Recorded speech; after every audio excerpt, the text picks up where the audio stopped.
मैत्रीं भजत अखिलहृज्जेत्रीं, मैत्रीं भजत अखिलहृज्जेत्रीं, मैत्रीं भजत अखिलहृज्जेत्रीम्।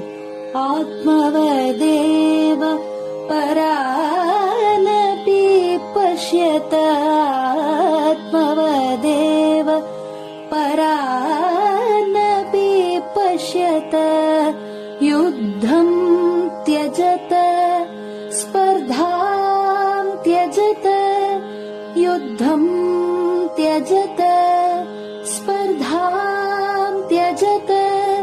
त्यजत परेष्वक्रममाक्रमणम्, त्यजत परेष्वक्रममाक्रमणम्। मैत्रीं भजत अखिलहृज्जेत्रीं। जननी पृथिवी कामदुघास्ते, जननी पृथिवी कामदुघास्ते। जनको देवः सकलदयाळुः, जनको देवः सकलदयाळुः। दाम्यत दत्त दयध्वं जनतां, दाम्यत दत्त दयध्वं जनतां। श्रेयो भूयात् सकलजनानां, श्रेयो भूयात् सकलजनानां, श्रेयो भूयात् सकलजनानां, श्रेयो भूयात् सकलजनानां, श्रेयो भूयात् सकलजनानां।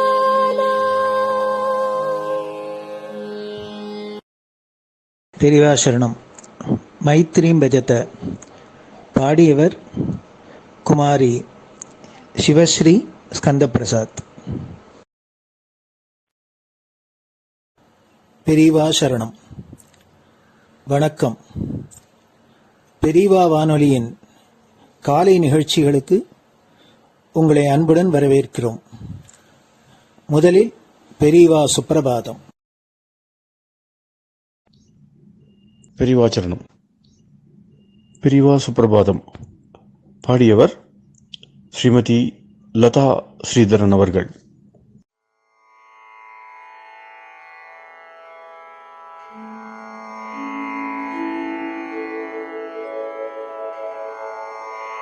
मायात्रियामासु निमीलिताक्षम्, लोकत्रियामासु विनिद्रमेनम्।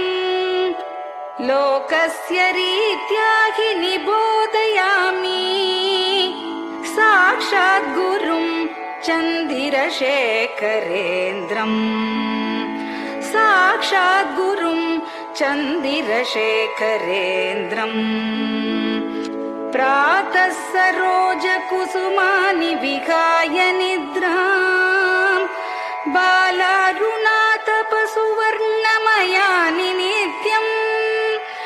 कूजन्मरालकलहं सरवैः स्तुवन्ति, श्रीचन्द्रशेखर गुरो तव सुप्रभातम्, श्रीचन्द्रशेखर गुरो तव सुप्रभातम्। भृङ्गाश्च पीतमधुमत्तविलासिनिभिः युक्ताः सरोजवनजातसुरेणुपीताः, त्वां स्तुवन्ति मधुरैः कलगुञ्जनैः स्वैः। श्रीचन्द्रशेखर गुरो तव सुप्रभातम्, श्रीचन्द्रशेखर गुरो तव सुप्रभातम् ये लालवङ्गनवमालति मल्लिकाद्याः गन्धीनि नित्यममलानि लता सुमानि अर्चन्ति पल्लवकरैर्विनता गृहीत्वा श्रीचन्द्रशेखर गुरो तव सुप्रभातम् श्रीचन्द्रशेखर गुरो तव सुप्रभातम् तुभ्यं रसालकदलीपनसादिवृक्षा कूजन्द्विगङ्गनिवगैर्मधुरं स्तुवन्तः माद्वीकसङ्गमधुरं फलमुद्वहन्ति श्रीचन्द्रशेखर गुरो तव सुप्रभातम् श्रीचन्द्रशेखर गुरो तव सुप्रभातम्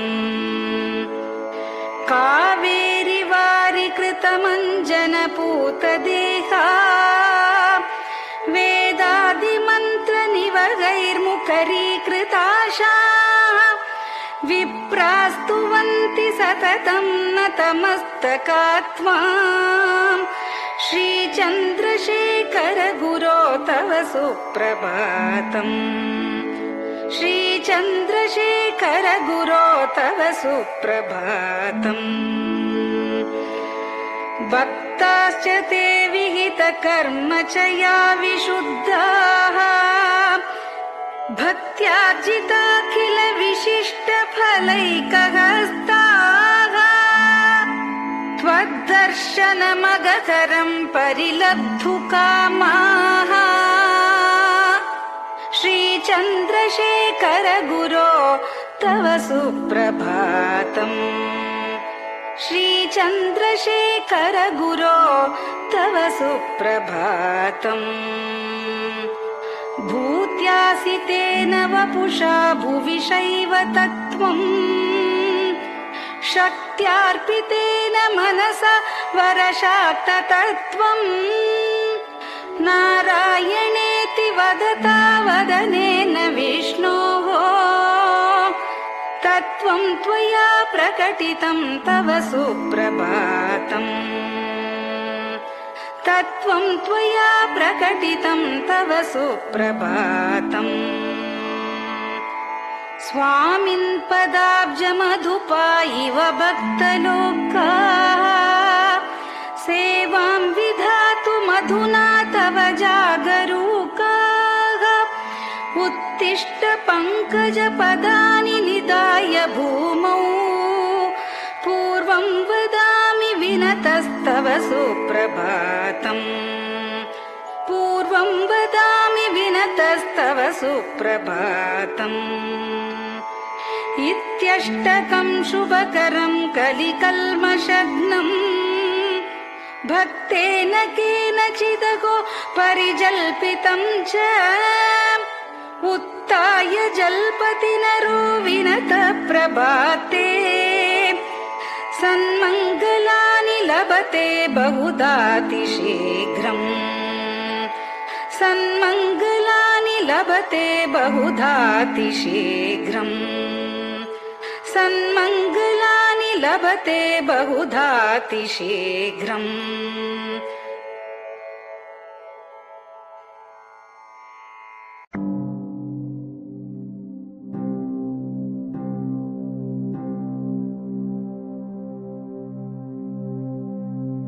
हर हर शङ्कर जय जय शङ्कर हर हर शङ्कर जय जय शङ्कर हर हर शङ्कर जय जय शङ्कर हर हर शङ्कर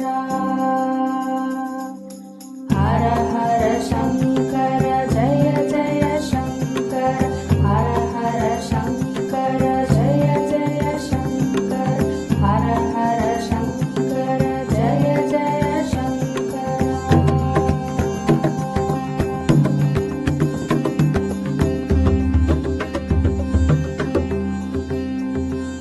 श्रुति स्मृति पुराणानाम्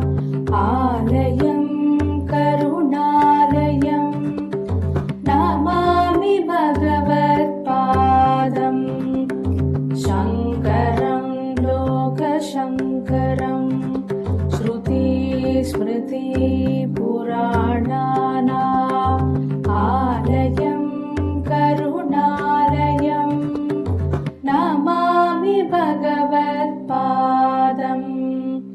शङ्करं लोकशङ्करम् हर हर शङ्कर जय जय शङ्कर हर हर शङ्कर जय जय शङ्कर हर हर शङ्कर जय जय शङ्कर हर हर शङ्कर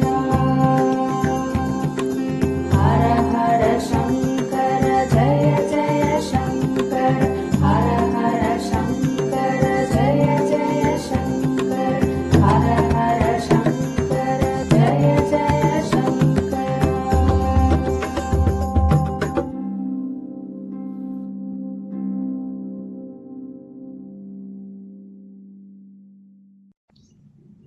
பெரியவாச்சரணம்.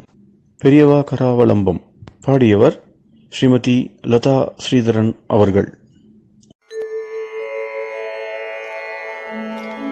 प्रातः स्मरामि भवदीयमुखारविन्दम् मन्दस्मितं च जनितापहरं जनानाम् प्रातः स्मरामि भवदीयमुखारविन्दम् मन्दस्मितं च जनितापहरं जनानाम् सम्पत्करीं च भवतोऽत्र कटाक्षलक्ष्मीं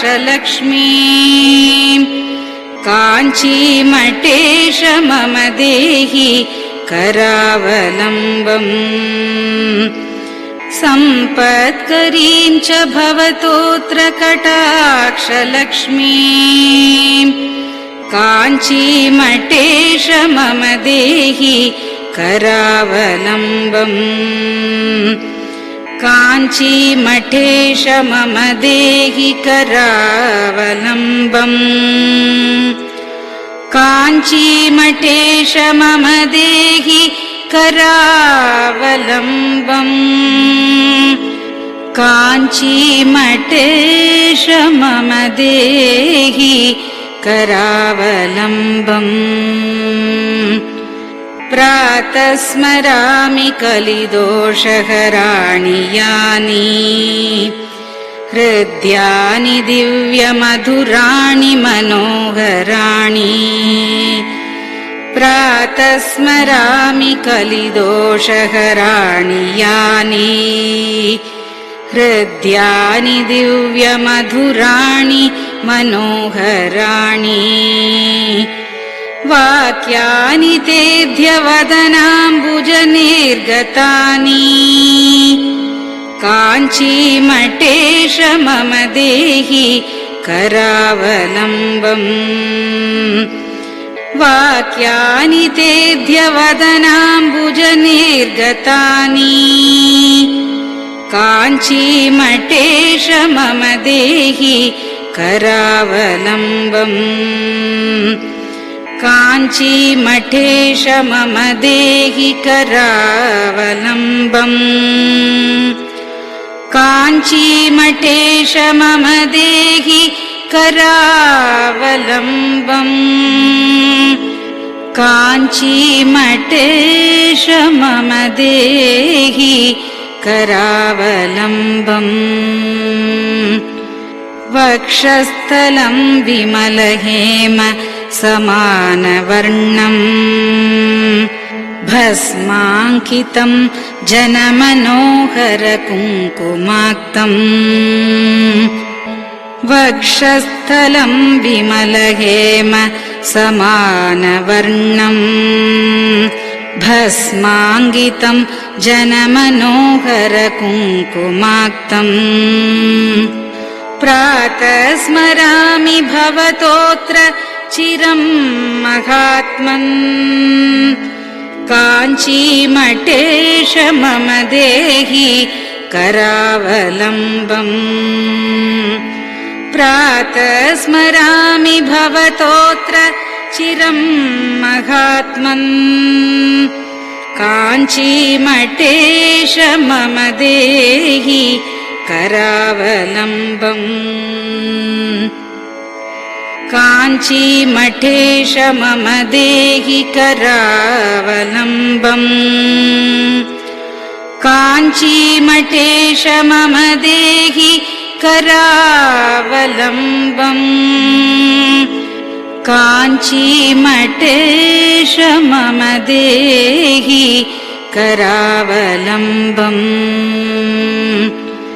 मत्तेभतुल्यगमनं च निरीक्ष्यतेऽद्य यात्वा वनान्तरमनन्तगजाश्च लीनाः मत्तेभतुल्यगमनं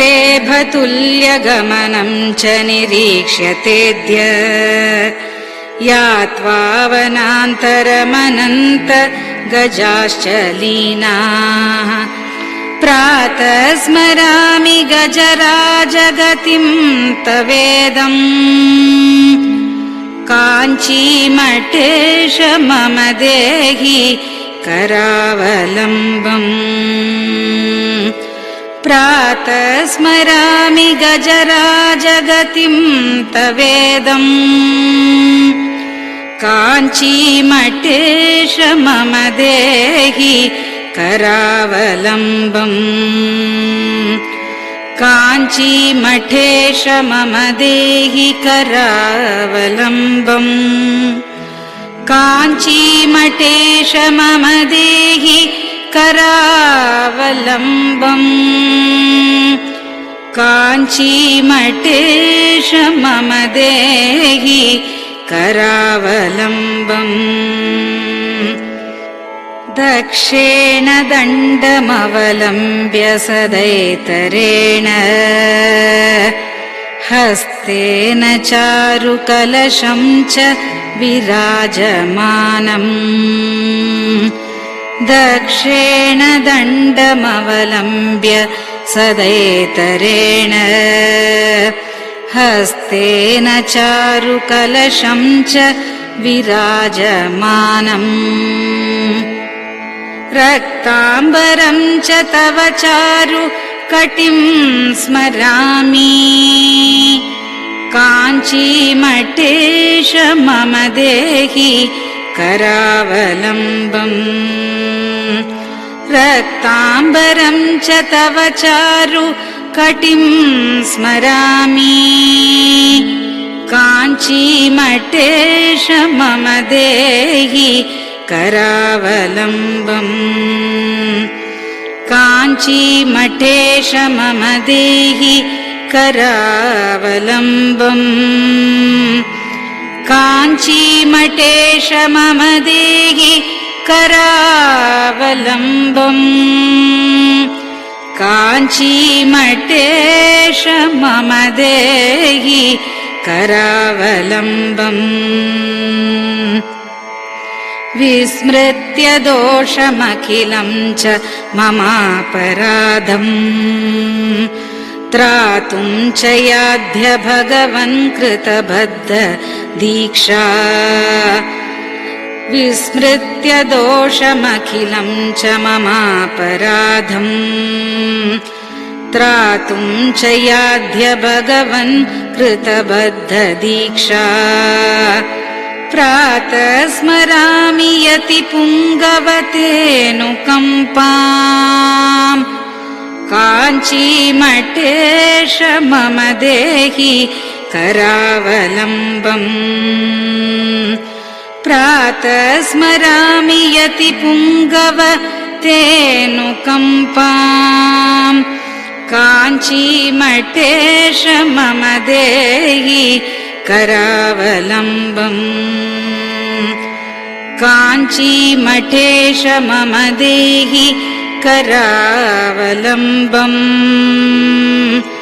काञ्चीमठेश मम देहि करावलम्बम् काञ्चीमठेश मम देहि करावलम्बम् प्रातः स्मरामि भवदीय पदारविन्दम्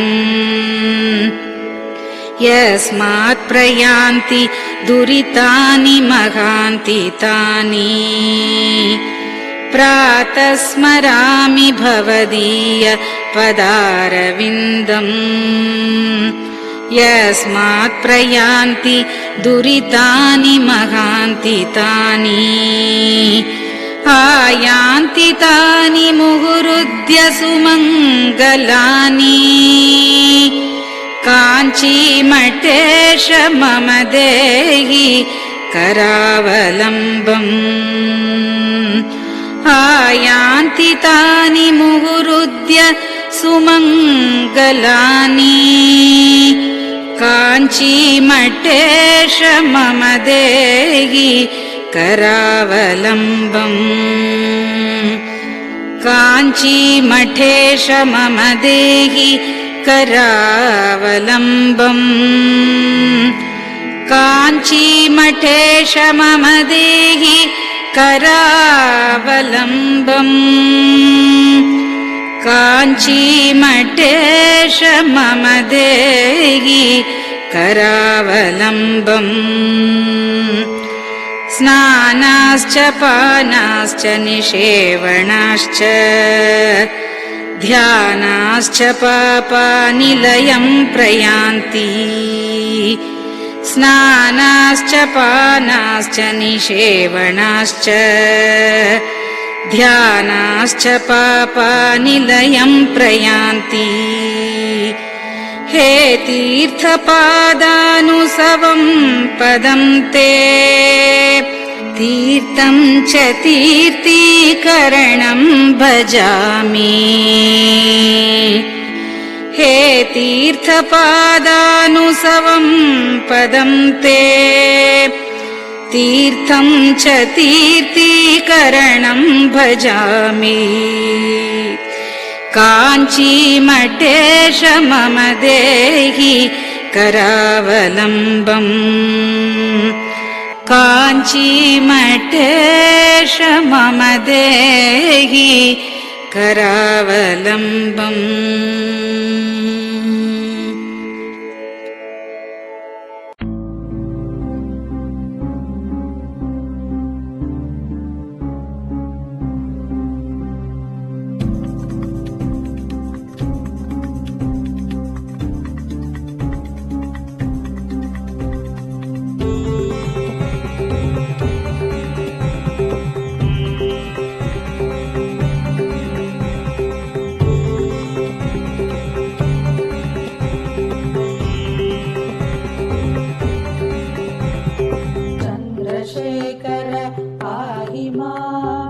चन्द्रशेखर रक्ष मां चन्द्रशेखर पाहि मां जय चन्द्रशेखर रक्ष मां हर हर शम्भो शिव शिव शम्भो हर हर शम्भो शिव शिव शम्भो हर हर शम्भो शिव शिव शम्भो हर हर शम्भो शिव शिव शम्भो चन्द्रशेखर पाहि मां चन्द्रशेखर रक्ष मां चन्द्रशेखर पाहि मां जय चन्द्रशेखर रक्ष मां हर हर शम्भो शिव शिव शम्भो हर हर शम्भो शिव शिव शम्भो हर हर शम्भो शिव शिव शम्भो हर हर शम्भो शिव शिव शम्भो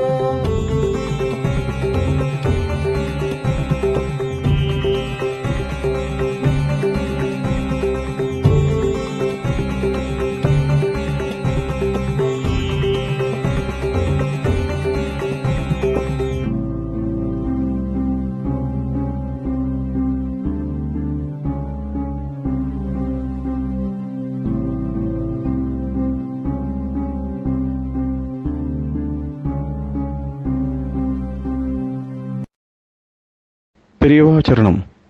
நீங்கள் கேட்க இருப்பது பெரியவா குரல். மகா பெரியவா உபன்யாசங்களில் இருந்து சில பகுதிகள். நமः பார்வதி பதயே. கோவிந்தநாம கீர்த்தனம் மதங்கள் இருக்கு மனுஷத்துல. இப்ப முக்கியமா ஒரு மதத்துக்குள்ளேயே, ஒரு பெரிய மதத்துக்குள்ளேயே அநேக கிளைகள் இருக்கு. இப்ப வெள்ளைக்காரர் எல்லாரும் முக்கியமான மதம் கிறிஸ்துவ மதம்னு வச்சுட்டு இருக்க. இப்ப நம்ம தேசத்துலயும் அநேகம் பேர் வெள்ளைக்காரர்களுடைய ராஜ்யம் ஏற்பட்ட நாள் முதற்கொண்டு ஒரு 300 வருஷத்துக்குள்ள அநேகம் பேர் அந்த மதத்துல சேர்ந்திருக்கா. அந்த கிறிஸ்தவ மதத்திலையும் 2-3 மதம் இருக்கு. கேத்தலிக் ஒன்று, ப்ராட்டஸ்டன்ட் ஒன்று, கிரீக் சர்ச்சுன்னு ஒன்று. ரஷ்யாவெல்லாம் அந்த மதம் தான் ஜாஸ்தி. இப்போ ஒரு வாரத்துக்கு வந்து இந்த கிரீக் சர்ச்சுன்னு ஒரு மதம் கிரீஸ்ல அதிகமாக இருந்ததுங்கிறதுனால இதுக்கு கிரீக் சர்ச்சுன்னு பேர் வேணுமோ தெரியல. அந்த மதத்தை சேர்ந்ததான் ஒரு பால்யம், ஒரு 30 வயசு இருக்கும். அவன் இப்போ ருமேனியாவிலேருந்து வந்திருந்தான். அவன் சம்ஸ்கிருதம் படிச்சுக்கிறதுக்காக பனாரஸில் காஷியில் இருக்காங்க, படிக்கிறான். இப்போ அவன் வந்திருந்தான் இங்கே. நான் கூட இங்கே கொள்ளையில் போய் பார்த்தேன். அவன் இப்போ ருமேனியாவிலேருந்து ஒரு கூட்டத்தார் ஒருத்தர் வந்திருந்தா ராஜாங்க சம்பந்தமா. இங்கே வந்துட்டு அப்புறம் சிலோனுக்கு போனாவ. அந்த கூட்டத்தாரில் வந்திருக்கானோன்ட்டு நான் நினச்சிட்டு இருந்தேன் முதல்ல வரப்போ. அவன் அந்த கூட்டத்தில் இல்லை. அவன் இங்கேயே வந்து 1 வருஷம் ஆச்சு, 1 வருஷம் 2 வருஷம் ஆச்சு. இங்கேயே சம்ஸ்கிருதம் படிக்கிறதுக்காக அவன் வந்திருக்கான். இப்போ இவாளெல்லாம் பட்டணத்துக்கு வரப்போ அவள் தேசத்தார் வந்திருக்காளேங்கிறதுக்காக அந்த கூட்டத்தோட பட்டணம் பார்த்துட்டு போகலாம்ட்டு இங்கே வந்திருந்தான். அவன் ஒரு கிறிஸ்துவ மதத்தை சேர்ந்தவன் தான். அவன் அந்த தேசங்கள்லாம் வெள்ளக்கார தேசம் முழுக்க கிறிஸ்துவ மதம் தான் அநேகமாக இருக்குது. அதில் அவன் கிறிஸ்துவ மதம் தான். அப்புறம் இன்னும் 2 வருஷம் இங்கே படிக்க போகிறேன் சம்ஸ்கிருதம் அப்படின்னு சொன்னேன். அப்போ அங்கே எங்கே இருக்கேன்னு கேட்டேன். அவன் வந்து எங்கள் கிரீக் சர்ச் மத பிரகாரம் விழிச்சதுன்னா கிறிஸ்துவாளுக்குள்ள இந்த கிரீக் சர்ச்சுன்னு ஒரு பிரிவு. அது இந்த கிரீக் சர்ச் மதப்படி இந்த அங்கே மலைகள் இருக்கு. ருமேனியாவில் அந்த மதம் கொஞ்சம் அதிகம். இந்த கிரீக் சர்ச்சை சேர்ந்த கிறிஸ்துவால் அதிகம். மலைகள் இருக்கு, அங்கே காடுகளுடைய நடுவில் மலைகள் இருக்கு. அந்த மலைகளில் நான் சொத்தே கொஞ்சம் கூட வச்சுக்க கூடாதுன்ட்டு அவளுக்கு முதல்ல பாவர்ட்டி, அதுதான் முதல் கண்டிஷன். அந்த கிரீக் சர்ச்சில் இருக்க முடியாத சாமியார்கள் மாதிரி இங்கே நாம் துறவரங்கள் தான் அந்த மாதிரி துறவிகளாக போயிட வேண்டியது. துறவிகளாக போயிட்டால் அந்த மலைகளுக்குள்ள முடியாத குகைகள்லேயே இருக்கணும். அதை சுற்றி காடு இருக்கும். அந்த காட்டுக்குள்ளே கவர்மெண்ட், அந்த தேசத்து கவர்மெண்ட்டுக்காராலும் அதை கொஞ்சம் ஆதரிச்சிருக்கா. அவள் வேணும்னா பிச்சை தான் வாங்கணும். பக்கத்தில் இருக்கிற ஊர்களில் போய் பிச்சை வாங்கணும். ஆனால் அப்படி விடுறதில்லை. அந்த பக்கத்தில் இருக்கிற இப்படி இருக்காங்கிறது தெரிஞ்சுட்டு பக்கத்தில் இருக்கிற கிராமத்தாரெல்லாம் வந்து அவளுக்கு ஏதோ ஆகாரத்துக்கு வேண்டியதை அங்கே வந்து கொடுத்துட்டு போயிடுறா. அந்த குகைகளில் காடுகளில் கவர்மெண்ட்டில் என்ன பண்ணியிருக்காருன்னா, அந்த மதத்தினுடைய சட்டம், அந்த கிரீக் சர்ச்சினுடைய சட்டம், இவ வசிக்க முடியாத அந்த இதுகளுக்குள்ள, இவ இந்த துறவிகள் வசிக்க முடியாத இடங்களுக்குள்ள ஸ்திரீகள் வரப்படாது. அந்த இடத்துல ஸ்திரீகளே வரப்படாது. அவன் இன்னும் அதிகமாக சொன்னான், ஸ்திரீகள்னா மனுஷ ஸ்திரீகள்னு மாத்திரம் இல்லை, எந்த பிராணியிலையும் ஸ்திரீ பிராணி அந்த உள்ளுக்குள்ள வரப்படாது. ஃபெமினைன் செக்ஸ்ன்னு இருக்கிற எந்த பிராணியும் அனிமல்ஸாக இருந்தாலும் அதுக்குள்ளே அலோவ் பண்ணுறது கிடையாது அப்படின்னுட்டு அவன் சொன்னான். அப்புறம் இங்கேருந்து எப்போ ஊருக்கு போகிறேன் அப்படின்னு கேட்டேன். அவன் வந்து இன்னும் 2 வருஷம் இந்த படிப்பு இருக்கு எனக்கு, சம்ஸ்கிருதம் உங்களுக்கு என்ன படிச்சுக்கிறதுக்கு.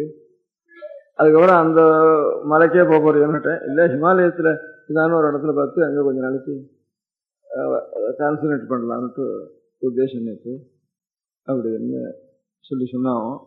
அந்த மாதிரி இன்னும் நம்ம தேசத்துலேயே நான் 2-3 இடம் பார்த்துருக்கேன். காரணத்துக்காக இல்லை, இந்த மலையாளத்தில் கொச்சி ராஜ்யத்தினுடைய தென்கோடியில் இரிஞ்ஞாலக்குடைன்னுட்டு, இரிஞ்ஞாலக்குடான்னு பேர் மலையாளத்தில், இரிஞ்ஞாலக்குடைன்னு சொல்கிறது தமிழில். அப்படி ஒரு க்ஷேத்திரம் இருக்குது. அது பரதனுடைய க்ஷேத்திரம்னு சொல்கிறது. பரதன் வந்து பிரம்மச்சரியத்தோட பகவானிடத்தில் பாதுகா கிரகணம் பண்ணிட்டு அந்த பாதுகையை பகவானா வச்சு தான் பிரம்மச்சரியத்தோட ஜட்டாதாரணத்தோட அப்படி விருப்பத்தோடு இருந்த ஒரு அவசரம், ஜட்டையோட பரதன் இருக்க முடியாத அவசரம்ட்டு இங்கே சொல்ற. ராமனுடைய கோவில் பிரதானமாக இருக்கிறது திருவில்லாமலைன்னு பில்வாதிரிநாதன்ட்டு ராமனுக்கு பேர். பில்வாதிரிநாதன்னே ராமனுக்கு பேர், திருவில்லாமலைன்னு பேர் இருக்கு. அது ரொம்ப தூரம் வடக்கு இருக்கு அந்த மலையாளத்திலேயே. இது தெற்கே இரிஞ்ஞாலக்குடைன்னு இருக்கு. இந்த இரிஞ்சாலக்குடை இதுக்கு சொத்து நிறைய இருக்கு அந்த கோவிலுக்கு. இப்போ நம்ம தேசத்தில் இந்த பண்டார சந்நிதிகள்னுட்டு அநேக கோவில்களுக்கு ஆதீன கர்த்தாக்கள்னு வச்சுருக்கிற மாதிரி சில கோவில்களுக்கு அவளே ஆதீனகர்த்தா, பரம்பரை ஆதீனகர்த்தான்னு வச்சுருக்கிற மாதிரி அவளுக்கு ஒரு பட்டம் கட்டுறது அப்படின்னு அவள் ஆதீனத்தில் நடத்துறது கோவில்களை அப்படின்னு வழக்கம் போல அங்கே அந்த கோவிலுக்கு தச்சுடைய கைமல்னு பேர். அந்த கோவிலுடைய அதிகாரிக்கு பேர் தச்சுடைய கைமல்னு பேர். அந்த கோவில் கொச்சி ராஜ்யத்தினுடைய எல்லையில் இருக்கு. இந்த தச்சுடைய கைமல்னு பேர் அந்த கோவில் அதிகாரிக்கு, சர்வகாரிய நிர்வாகம் பண்ற இப்போ பண்டார சந்நிதின்னு சொல்ற மாதிரி இருக்கிறவனுக்கு பேரு தச்சுடைய கைமல்னு பேரு. அவரை நியமிக்கிற அதிகாரம் மாத்திரம் திருவாங்கூர் ராஜா வச்சிருந்தது. கோவில் எல்லை என்னமோ கொச்சி ராஜ்யத்தில் இருக்கு. அவனுக்கு பட்டம் கட்டி வைக்கிற அதிகாரம், பட்டம் கட்டுறதுக்கு தேர்ந்தெடுக்கிறது, அதெல்லாம் திருவாங்கூர் ராஜா வச்சிருந்தது. அவனுக்கு ஆர்டர்ஸ் இஷ்யூ பண்றதெல்லாம் இப்படி இந்த மாதிரி அட்மினிஸ்ட்ரேட் பண்றதுன்னு கோவில நிர்வாகம் பண்றதுலாம் திருவாங்கூர் ராஜாவுடைய உத்தரவு பிரகாரம் அவன் நடக்கணும். ஸ்டேட் ஜூரிஸ்டிக்ஷனமோ நிலம் இருக்கிறது, கோவில் இருக்கிறதெல்லாம் இந்த கொச்சி ராஜாத்தினுடைய எல்லையில் இருக்கு. இப்படி இருக்கிறப்போ திருவாங்கூர் ராஜா கோவில் எல்லாம் எல்லா ஜனங்களும் போகலாம்னுட்டு, அதுக்கு இன்ன நேரம் போகலாம், போகக்கூடாது அப்படின்னு இன்ன நேரம் போனால் அதுக்கு பிராயஷ்டம் பண்ணணும் அப்படின்லாம் இருந்தது. கோவில் இல்லை இன்னென்ன எல்லா வரைக்கும் தான் இன்ன நேரம் இருந்து தரிசனம் பண்ணலாம் அப்படின்ட்டு இந்நேரம் கோபுரத்துலேயும் தரிசனம் பண்ணணும், இந்நேரம் பண்ணணும், அப்படி சாஸ்திரத்தில் எழுதியிருக்கு. அந்த மாதிரி அனுஷ்டானத்துலேயும் இருந்தது. அப்போ திருவாங்கூர் ராஜ்யத்தில் சிபி ராமசுவாமி திவானா இருக்கிற காலத்தில் திருவாங்கூர் ராஜ்யம் இருக்க முடியாத எல்லா கோவில்களையும் எல்லாரையும் விடலாம்னுட்டு ஒரு சட்டம் ஒன்று பாஸ் பண்ணினா.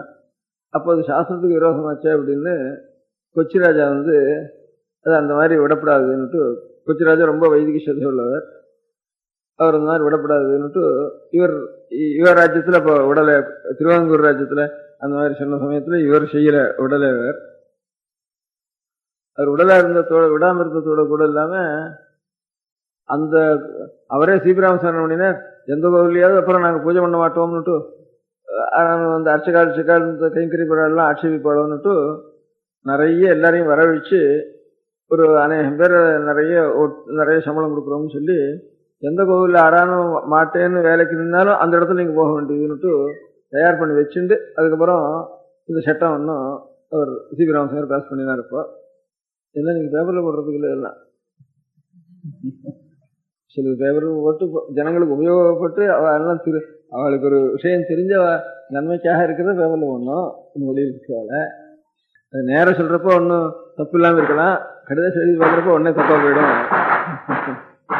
நேரம் சொன்னாலும் ஒன்று கேட்டாலும் தப்பு இல்லாமல் இருக்கலாம். அப்போ இந்த தச்சுடைய கம்மலுக்கு திருவாங்கூர் ராஜ்யத்தில் மகாராஜா அங்கேருந்து ஸ்டேட் உத்தரவு, இன்னும் எல்லாரையும் விட்டுடுன்ட்டு அங்கே உத்தரவாயிட்டுது. இவர் கொச்சி ராஜானினர் தன்னுடைய ராஜ்யத்தில் இருக்கிற கோவிலாக இருக்கிறதுனால அந்த திருவாங்கூர் கோவிலில் எல்லாரையும் விடலாம்னு சொன்ன கோவிலில் ஆறாவது பூஜை பண்ணினா கூட அவ இங்கே பூஜை பண்ணக்கூடாது, இங்கே பூஜை பண்ணினா இந்த கோவிலுக்கு பிராயஷ்டம் பண்ணணும் அப்படின்னுட்டு கொச்சி ராஜா இப்படி ஏற்பாடு பண்ணிட்டு இருந்தார். அப்ப தச்சுடைய கம்மல் இந்த கோவில்ல ஒரு அதிகாரத்துக்கும் இடம் கொடுக்கப்படாதுன்னு கொச்சி ராஜா உத்தரவு போட்டார். திருவாங்கூர் ராஜா எனக்கு ரைட் இருக்குன்னுட்டு அவர் எந்த கோர்ட்டுக்கு போறதுன்னு சந்தேகம் வந்துட்டுது. அதனால அவர் ராஜ்யத்துக்குள்ள இருந்ததானே கோர்ட்டு போகலாம், நீ கோவிலுக்குள்ள போகக்கூடாதுன்னு கொச்சி ராஜா ஏற்பாடு பண்ணிட்டார். இந்த தச்சுடைய கம்மில் தச்சுடைய கம்மல் உத்தரவையும் கொண்டு வரக்கூடாதுன்னுட்டு அப்புறம் கவர்மெண்ட் திருவாங்கூர் மகாராஜாவுடைய உத்தரவு இங்க இருக்கிற ராஜ்ய விவகாரம் பண்ணினாலும் அங்க சீபிராமசாரியுடைய அனுசரித்து மதுரையிலேயே இங்க பண்ணினதுனால அதை அனுசரிச்சு பண்ணதுனால அவளும் ஒரு அபிப்பிராயமா இருந்தா. அப்போ ஒரு ஸ்பெஷல் ஆக்ட் ஒன்று போட்டா. அந்த இரிஞ்சாலக்குடை தேவஸ்வத்தை பத்தி பட்டணத்தில் லெஜிஸ்லேட்டிவ் கவுன்சில ஒரு ஸ்பெஷல் ஆக்ட் போட்டு கொச்சி ராஜா நிறுத்துறதுக்கு இன்னொரு மாதிரி அதிகாரம் இவாளுக்குள்ள இது பண்றதுன்ட்டு அந்த மாதிரி பண்ணிட்டா. ஒரு ஸ்பெஷல் ஆக்ட் போட்டு அது ஏதோ திருத்தினா ஒரு நிமிஷம். அது எதுக்காக சொல்றேன், அந்த க்ஷேத்திரம் அந்த இதுன்னு புரியறதுக்காக இந்த கதை சொன்னேன். அவ்வளவு முக்கியமான க்ஷேத்திரம்னு அந்த ஒரு கோவிலுக்காக ஸ்பெஷல் ஆக்ட் மெட்ராஸ் லெஜிஸ்லேட்டிவ் கவுன்சில்ல போட்டா. அந்த காலத்துல இரிஞ்சாலக்குடை இங்க வராம கேட்டுக்கலாம், நீங்க கேட்டு ராமகிருஷ்ணய நீங்க கேட்டுக்கீங்களா? கோயிலுக்கு இந்த இரிஞ்சாலக்குளம் இந்த ஸ்டேட்ல ஸ்பெஷல் ஆக்ட் ஒன்று பேசிட்டு கவுன்சில் போட்டான்னு தெரியாது உங்களுக்கு. இதுக்காக அந்த தேவஸ்தத்துக்காக அந்த சமயத்தில் ஸ்பெஷலா எமர்ஜென்சி ஆக்ட் ஒன்றும் போட்டாங்க அந்த சமயத்தில். அது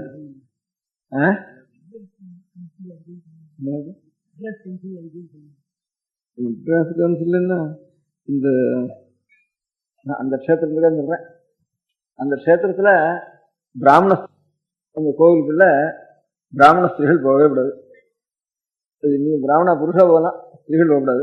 பாக்கி அந்த தேசத்து நாயர் ஸ்திரீகள் போகலாம் அப்படின்னுட்டு ஒரு சம்பிரதாயம் இன்னைக்கு நடந்துட்டு இருக்கு இந்த க்ஷேத்திரத்துல. இப்போ இருக்கால என்ட்ரி எல்லாரும் பண்ணலாம்ங்கிறதுனால அதுவும் பிராமண ஸ்திரீகள் போக மாட்டா. அவளுக்கு ஒரு பழக்கத்தினால அங்க அது வரைக்கும் உள்ளே போகக்கூடாது பிராமண ஸ்திரீகளா இருக்கிறதா. அது நீங்க கேட்டது இல்லையா? கேட்டுக்கல கழிப்புறம் பாடியா அதுலயும் எப்படி அதுவும் அப்படிதான் பிராமண ஸ்திரீகள் போகக்கூடாது. இங்க இதுலயும் பிராமண ஸ்திரீகள் போகக்கூடாது, அதுலயும் பிராமண ஸ்திரீகள் போகக்கூடாது. அதுலாம் கழிப்புறம் போனதில்லை, இங்க திருக்கதான் போயிருக்கேன். இங்க அதே மாதிரி நடுவிலே மட்டம்னு ஒரு மடம் இருக்கு.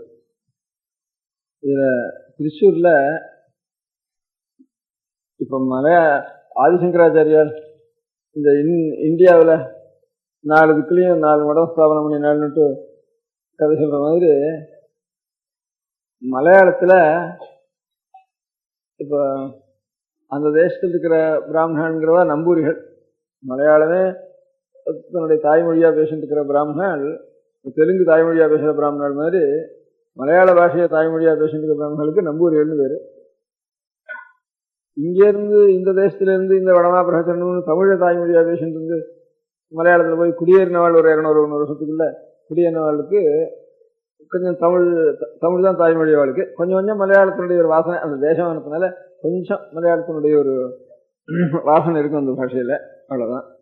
மலையாளமே பேசுறது வீட்டுல குழந்தைங்கிறது நம்பூரி பிராமணா. அந்த நம்பூரி பிராமணர்களுக்கு அந்த மலையாளத்தை பாக்கியெல்லாம் பிரதேசம்னு பேரு. அவ அந்த தேசத்தை மலையாளம் எல்லை விட்டு இன்னண்ட வந்தாளன்னா அவளுக்கு பிராயஷ்டிதம் பண்ணணும். நமக்கு எப்படி இங்க கப்பல்ல போனான்னா பிராமணால அதுக்கு முந்தி சேர்த்துக்கிறது இல்லைன்னு ஒரு 40 வருஷத்துக்கு முந்தி வரைக்கும் 40 வருஷத்துக்கு முந்தி வரைக்கும் ஒரு பிராமணால திரும்பி சேர்த்துக்கிறது இல்லைன்னு இருந்ததோ, இப்ப நாட்டுக்கோட்டை செட்டிகள்லையும் சரி அப்படிதான். மலையாளத்து இந்த பிராமணால் நம்பூர்கள் எல்லாத்துலயும் அப்படிதான். ஜெயிலில் போயிட்டான்னா அப்புறம் அவனை ஜாதியில சேர்த்துக்கிறது இல்லை. இந்த மலையாளத்துல பாலக்காட்டில் இருக்கிற இந்த பாலக்காட்டு பிராமணாலையும் சரி வடமா பிரகச்சனம் எல்லா ஜாதியிலும் சரி ஒருத்தன் ஜெயிலுக்கு ஒரு தூரம் போயிட்டான்னா அப்புறம் அவன் ஜாதியில என்னன்னாலும் சேர்றதுக்கு வழி இல்லை. நம்பூரிகள் அப்படிதான் வழக்கம். அதே மாதிரிதான் நம்ம பிராமணாலையும் அதே மாதிரி வழக்கம் வருது அங்க. இங்க அதே மாதிரி இங்க கப்பல்ல போயிட்டு வந்தான்னா அவன் அதுக்கப்புறம் பிராமணால சேர்க்கறது இல்லைன்னுட்டு இங்க இருக்குது நம்ம தேசத்துல.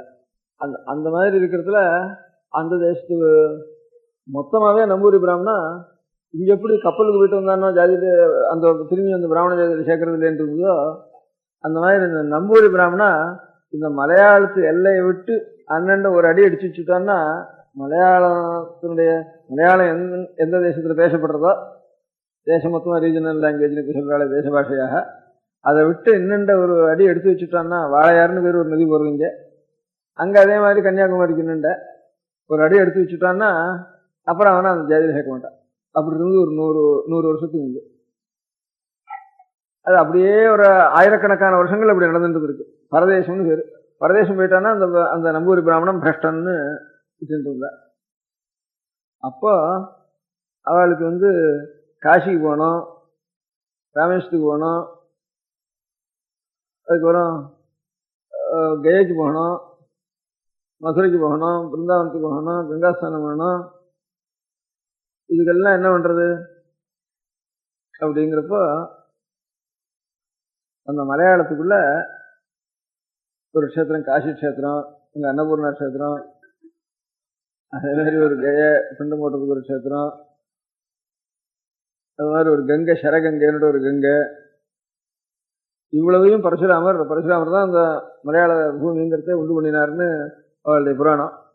அவர் என்னது உனக்கு காசி, என்னது பிரயாக, என்னது கங்கை, என்னது அன்னபூர்ணன்ட்டு ஒவ்வொன்றுக்கும் இடம் தனித்தனியாக ஏற்பாடு பண்ணிட்டாள்னுட்டு இப்போ நான் இதுக்கு முந்தி பார்த்துருக்கேன்.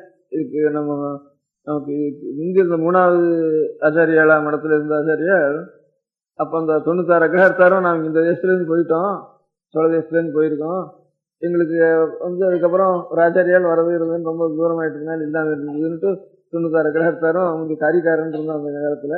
இப்போ அந்த வம்சத்தில் இருக்கா. இப்போ இந்த பிரசித்தி காலேஜில் டிரான்ஸ்ஃபர் பண்ணிட்டு அந்த சாமானத்தை அந்த கரிகாரம் ஆகும்.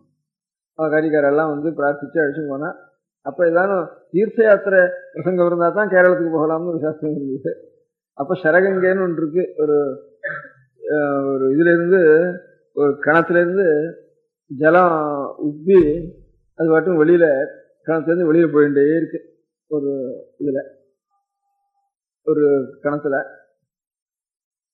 இங்கேருந்து உலகக்கோட்டிலேருந்து பாலக்காட்டுக்கு போகிற வழியிலே இருக்குது. சரகங்கைன்னு பேர்.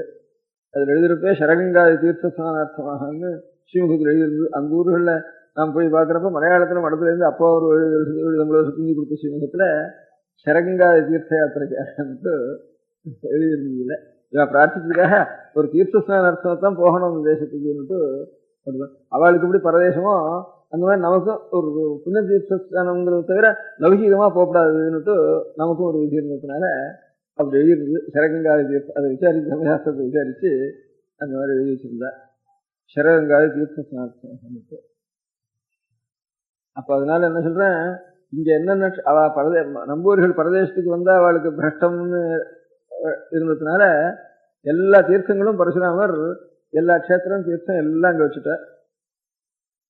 அப்போ அந்த நம்பூரி பிராமணாளுக்கு ஆச்சாரிய பீடம் ஒண்ணுங்க. ஆச்சாரிய பீட்டம்னா அப்போ இவ இங்கே வரக்கூடாது, தரிசனம் பண்ணக்கூடாது. ஆச்சாரியா 4 திக்கில் 4 மடம் ஸ்தாபிச்சிருக்கா. அப்போ இந்த மலையாளத்துக்கு என்ன பண்றது அப்படிங்கிறப்போ இப்போ கொச்சின் ஸ்டேட் இருக்காட்டுலையும் வச்சுருக்கிறதுல ஆச்சாரியால் அங்கே வந்து திரும்பியும் திக்விஜயமணின்னு தாயாருக்கு கைக்கரியம் பண்றதுக்காக ஆச்சாரியால் அங்கே வர்றது காலத்தில் இன்னொன்று சொல்றது மறந்து விட்டேன். இந்த சரகங்கை பற்றி நான் நேர போய் தரிசனம் பண்ணேன். ஒரு தீபாவளி அன்னைக்கு கங்காஸ்தானம் பண்ணுறதுன்னு வழக்கம். தீபாவளி அன்னைக்கு எண்ணெய் வச்சுட்டு அதுக்கப்புறம் இன்னொரு தீர்த்தத்தில் வெடியறதுக்கு ஸ்நானம் பண்ணிடணும். அதுக்காக வடசேரின்னுட்டு இங்கே இருந்து கஞ்சிக்கோடுன்னு ஒன்று இருக்கு. கஞ்சிக்கோடு ஸ்டேஷனா கஞ்சிக்கோடுன்னு ஒன்று இருக்கு. அதுக்கு அடுத்தது பாலக்காடு மேற்குள்ள இருக்கு பாலக்காடு டவுன். அப்புறம் தான் பரவாயில்ல இல்லை உழவு கோட்டுக்கு அப்புறம் தான் கஞ்சிக்கோடு. அங்கேருந்து வரப்போ சொல்லுங்க, இங்கேருந்து போறப்போ ஆமா உழவு கோடாங்க. இந்த ஊர் இந்த நீலகிரி போற ஊருக்கு பேர் என்ன? போத்தனூர் நிமிஷம். போத்தனூர் தாண்டினதுக்கு அப்புறம் தான் ஒரு 2 ஸ்டேஷன் கழிச்சு அப்புறம் கஞ்சிக்கோடு போகணும். வாழையார் தான் எல்லைன்னு பேரு. வாழையாருக்கு அக்கறையில மழை பெய்யும், இக்கரையில மழை பெய்யாதுன்னு சொல்ற வழக்கம். அந்த அந்த சரகங்கைன்னு நம்ம சிவகத்தில் எழுதியிருந்தது. ஆனா சரகங்கையை நான் நேர இன்னைக்கு வடசேரின்னு ஒரு வடசேரி மன்னாடியார்னு ஒரு பெரிய எஸ்டேட் ஒன்று இருக்கு. அந்த வடசேரி மன்னாடியார்ல நான் நவராத்திரியும் இருந்துட்டு தீபாவளிக்கும் அதுக்கு எடுத்தாவில் அது வரைக்கும் அங்கே இருந்தேன். தீபாவளிக்கு பக்கத்தில் சரகங்கை இருக்குதுன்னு எழுதியிருக்கேன். அந்த சரகங்கைக்கு தீபாவளி கங்காஸ்நானத்துக்காக போகலாம்னுட்டு நான் புரட்டு போனேன். அங்கே பாறைன்னு ஒரு ஊர், பாரான்னு சொல்லணும் மலையாளத்தில், பாறைன்னு நம்ம சொல்றது. அங்கே நம்ம தேசத்து சைவாள் வெள்ளாடாலும் இருக்காங்க, நிறைய குடும்பங்கள் இருக்கு, நாயர்களும் இருக்கு அந்த ஊரில். அந்த ஊருக்கு பாறைன்னு எதனால பேருன்னு கேட்டால் அந்த ஊர் முழுக்க ஒரே பாறையாக இருக்கு, மலை இல்லை. ஒரு பூமி முழுக்க ஒரு மண்ணுன்னு வேற தனிகள் இல்லை, ஒன்றும் கிடையாது. ஒரு பாறை அந்த ஊர் முழுக்க எல்லாம் அந்த பாறை மேலே தான் வீடு எல்லாம் கட்டிட்டு ஊர் எவ்வளவு அகலம் இருக்கோன்னு அர்த்தம், அவ்வளவும் ஒரே பாறை. அதனால ஊருக்கே பாறைன்னு பேரு, பாறான்னு பேரு. அந்த பாறையில ஒரு கிணறு ஒன்று இருக்கு. அந்த கிணத்துல தீர்த்தம் எப்போ பார்த்தாலும் நிறைய இருக்கு, மேலே ஏறிண்டே இருக்கு.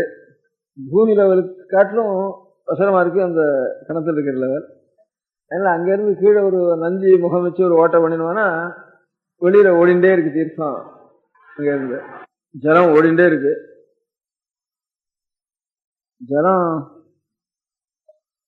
அது ஒரு வாச்சா மாதிரி அந்த கிணத்துல இருந்து கொஞ்சம் மேல் லெவல் இருக்கு, இன்னும் பாறை கொஞ்சம் கீழ் லெவல் இருக்கு. அதுலேருந்து ஓட்ட பண்ணினா இதுக்கு வந்து எப்போ பார்த்தாலும் ஒரு வாய்க்கா ஓடிண்டே இருக்கு. அதே மாதிரி இங்கே தக்கோலம்னு ஒரு ஸ்டேஷன் இருக்கு. தக்கோலத்தில் ஒரு பெரிய சிவாலயம் இருக்கு. தக்கோலம் சிவாலயம். இந்த சிவாலயத்தையும் நந்தி கங்காபுரம்னு பேர் இருக்கு. அதுக்கு எப்போ பார்த்தாலும் நந்தியினுடைய முகத்திலேருந்து சுவாமியினுடைய சந்தியில் ஒரு நந்தியினுடைய முகத்திலேருந்து எப்பவும் தீர்த்தம் வந்துட்டே இருக்கு. மலையில கூட ஒன்றும் இல்லை. இங்கே அரக்கோணத்துக்கு அடுத்த தென்னண்ட ஸ்டேஷன். அந்த மாதிரி இங்கே ஒன்று பார்த்தோம்னா தக்கோலத்தில் ஒரு நந்தியினுடைய முகத்திலேருந்து வருது. அங்கேயும் அதே மாதிரி ஒரு ஒரு கணத்துல இருந்து தீர்த்தம் ஓடிண்டே இருக்கு. அப்புறம் கேரளோத்பத்தின்னுட்டு ஒரு புராணம் ஒன்று இருந்தது. அந்த புராணத்துல இந்த சரகங்கையினுடைய உற்பத்தி சொல்லியிருந்தது. அது கொஞ்சம் வேடிக்கையா இருந்தது. அந்த சரகங்கையினுடைய ஒரு உற்பத்தி சொன்னது.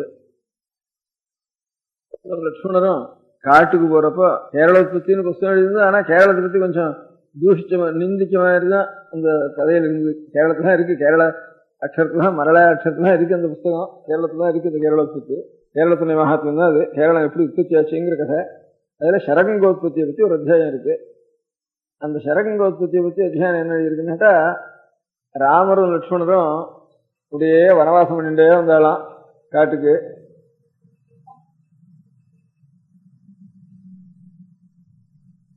ராமர் லட்சுமணர் சீதை வள்ளரும். அப்போ அப்படியே வரப்போ வாழையாருக்கு வந்தாலாம். வாழையாருக்கு வந்த உடனே ராமர் வந்து ஸ்நானம் பண்ணிட்டு மரவரி எல்லாம் ஸ்நானம் பண்ணா ஈரமாபூச்சி வஸ்திரம். அப்புறம் லட்சுமண வஸ்திரம் பகவான் ஸ்நானம் பண்ணி ஆறதுக்குள்ள லட்சுமணன் ஸ்நானம் பண்ணி உடனே வஸ்திரத்தை எடுத்து உணர்ந்த வஸ்திரத்தை எடுத்து சுவாமின்ற உடனே நீட்டின்னு இருக்கிற வழக்கம் சிஸ்டர் பண்றது நித்தியம் லட்சுமணர். அன்னைக்கு என்ன பண்ணினார், லட்சுமணர் வந்து கொஞ்சம் அக்கறையில் போய் கொஞ்சம் தீர்த்தம் இருக்குன்னு கொஞ்சம் தொலைஞ்சுட்டு அக்கறையில் போய் நின்றுது. ஸ்நானம் பண்ணிட்டு ரெண்டாப்பா லட்சுமணா அப்படின்ட்டு தயாரா இருப்பார்னு நினைச்சுட்டு ரெண்டா லட்சுமணா அப்படின்னு நிச்சயம் தான் நான் எடுத்து கொடுக்குறேனே, ஒரு நாள் நீங்க எடுத்து கொடுக்காத கிட்டதான் இருக்கு அப்படின்னு சொன்னாராம் லட்சுமணர். யாரு லட்சுமணா இப்படி சொல்றா, அவனுக்கா அப்படி மனசு புத்தி வந்துட்டுது அப்படின்னு கொஞ்சம் திரும்பி பார்த்தாராம் பகவான். உடனே லட்சுமணா போர்னு கதறிண்டு வந்து காலில் விழுந்து, என்ன என்ன பார்ப்போமோ தெரியல, எனக்கு இப்பேற்பட்ட ஒரு பெரிய மகாபதாரம் நேர்ந்து போச்சு, எனக்கு யாருக்கு சிஷ்யம் பண்றதுக்காக நான் வந்தேனோ அப்பேற்பட்ட இடத்துல உங்களுக்கு என்ன இதெல்லாம் ஒன்றும் கிடையாது, எனக்குன்னா நான் மகாபாபியா போயிட்டேன், இதை காட்டிலும் பார்த்துக்க கிடையாது அப்படின்னு ஹோர்னு வந்துருந்தோம். அப்புறம் தியானத்துல பகவான் பார்த்துட்டு, அப்பா கிருஷ்ணா உன்னுடைய தோஷம் இல்லையாது, இது நாம் அகம்ய தேசம், அவ இங்க வரக்கூடாதுங்கிற மாதிரி நாம அந்த இடத்துல போகக்கூடாது. அந்த போன உடனே சித்தத்துல ஒரு வித்தியாசம் ஏற்பட்டு போச்சு, அந்த சித்த வித்தியாசத்தினால ஏற்பட்ட தோஷம் அது அக்கறை கேரளம், கேரளத்திலே இருக்குது அக்கறை கேரளம். அதனால நாம் அங்க போறதுக்கு நமக்கு யாராருக்கு எந்தெந்த அதிகாரிகளுக்கு எங்க போடாதோ அந்த இடத்துக்கு போனதுடைய தோஷம் தெரியாது. எந்த தோஷமோ இதுவோ இதை காட்டிலும் பாதகம் கிடையாது, நான் கங்கா ஸ்நானம் பண்ணாதான் எனக்கு இதனுடைய பாபம் நிவர்த்தி ஆகும் அப்படின்னு லட்சுமணன் சொன்னாராம். அப்படி எனக்கு தோன்றது கூட அதனுடைய சேஷம் தான், கங்கா ஸ்நானம் பண்றது எனக்கு உத்தரவு கொடுக்கணும்னாரா. சரி எனக்கு சிசுவசம் பண்றேன்னு அங்கிருந்து கிளம்பி வந்துட்டு என்ன காட்டுல விட்டுட்டோம், நீ பாட்டுக்கு இன்னும் கங்கைக்கு வரட்டும், என்ன திரும்பி ஊருக்கு இங்க இருந்து, இதுவும் அதனுடைய சேஷம் தான்ப்பா வாசனை உனக்கு. இருந்தாலும் உனக்கு இந்த வாசனை வந்ததுக்காக நான் சொல்றேன், இப்ப இந்த இடத்துலயே பாதாள கங்கைய நான் உனக்கு வர வச்சு தரேன், உன்னுடைய இதுவும் பூர்த்தி ஆகட்டும் அப்படின்னு உடனே அக்கறையில் ஏறி ஒரு பானத்தை விட்டாராம் பகவான். அர்ஜுனன் எப்படி பானத்தை விட்டு பீஷ்மருக்கு சரதல்பத்துல தீர்த்தமானது கங்கையானது வந்து பாதாள கங்கையானது வந்து விட முடியும் அப்படின்னு பாரதத்தில் இருக்கோ, அதே மாதிரி ஒரு கங்கை ஒரு பானத்தை விட்டு அதுல இருந்து கங்கையானது பிரவகிச்சுது. அதனால சரகங்கைன்னு அதுக்கு பேரு.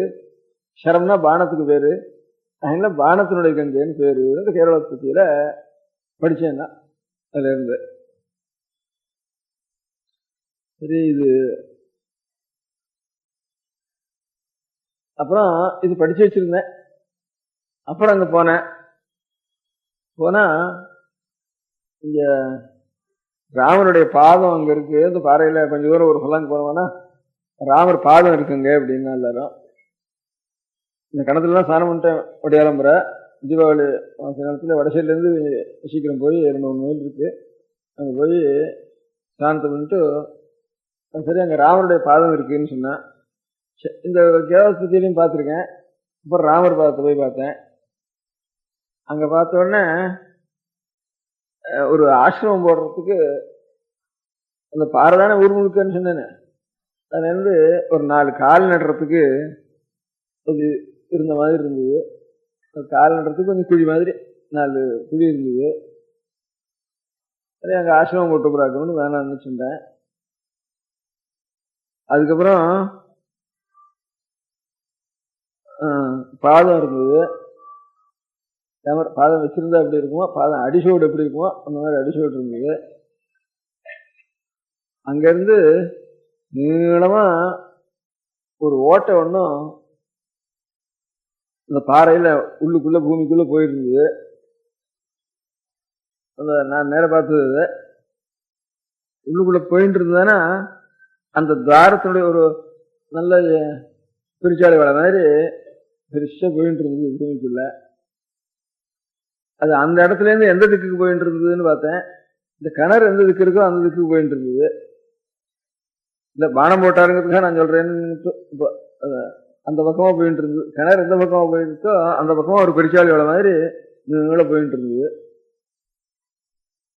அப்புறம் அந்த துவாரத்தினுடைய ஒரு வாசல்ல வெளியில இந்த சூளை போட்டா அதுல சில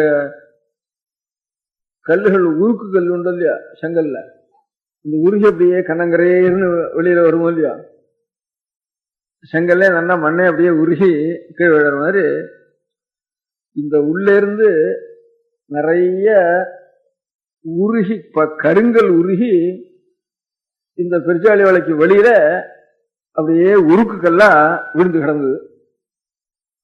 அது அசைக்க முடியாத நல்லா உருகி விழுந்த மாதிரி இருந்தது.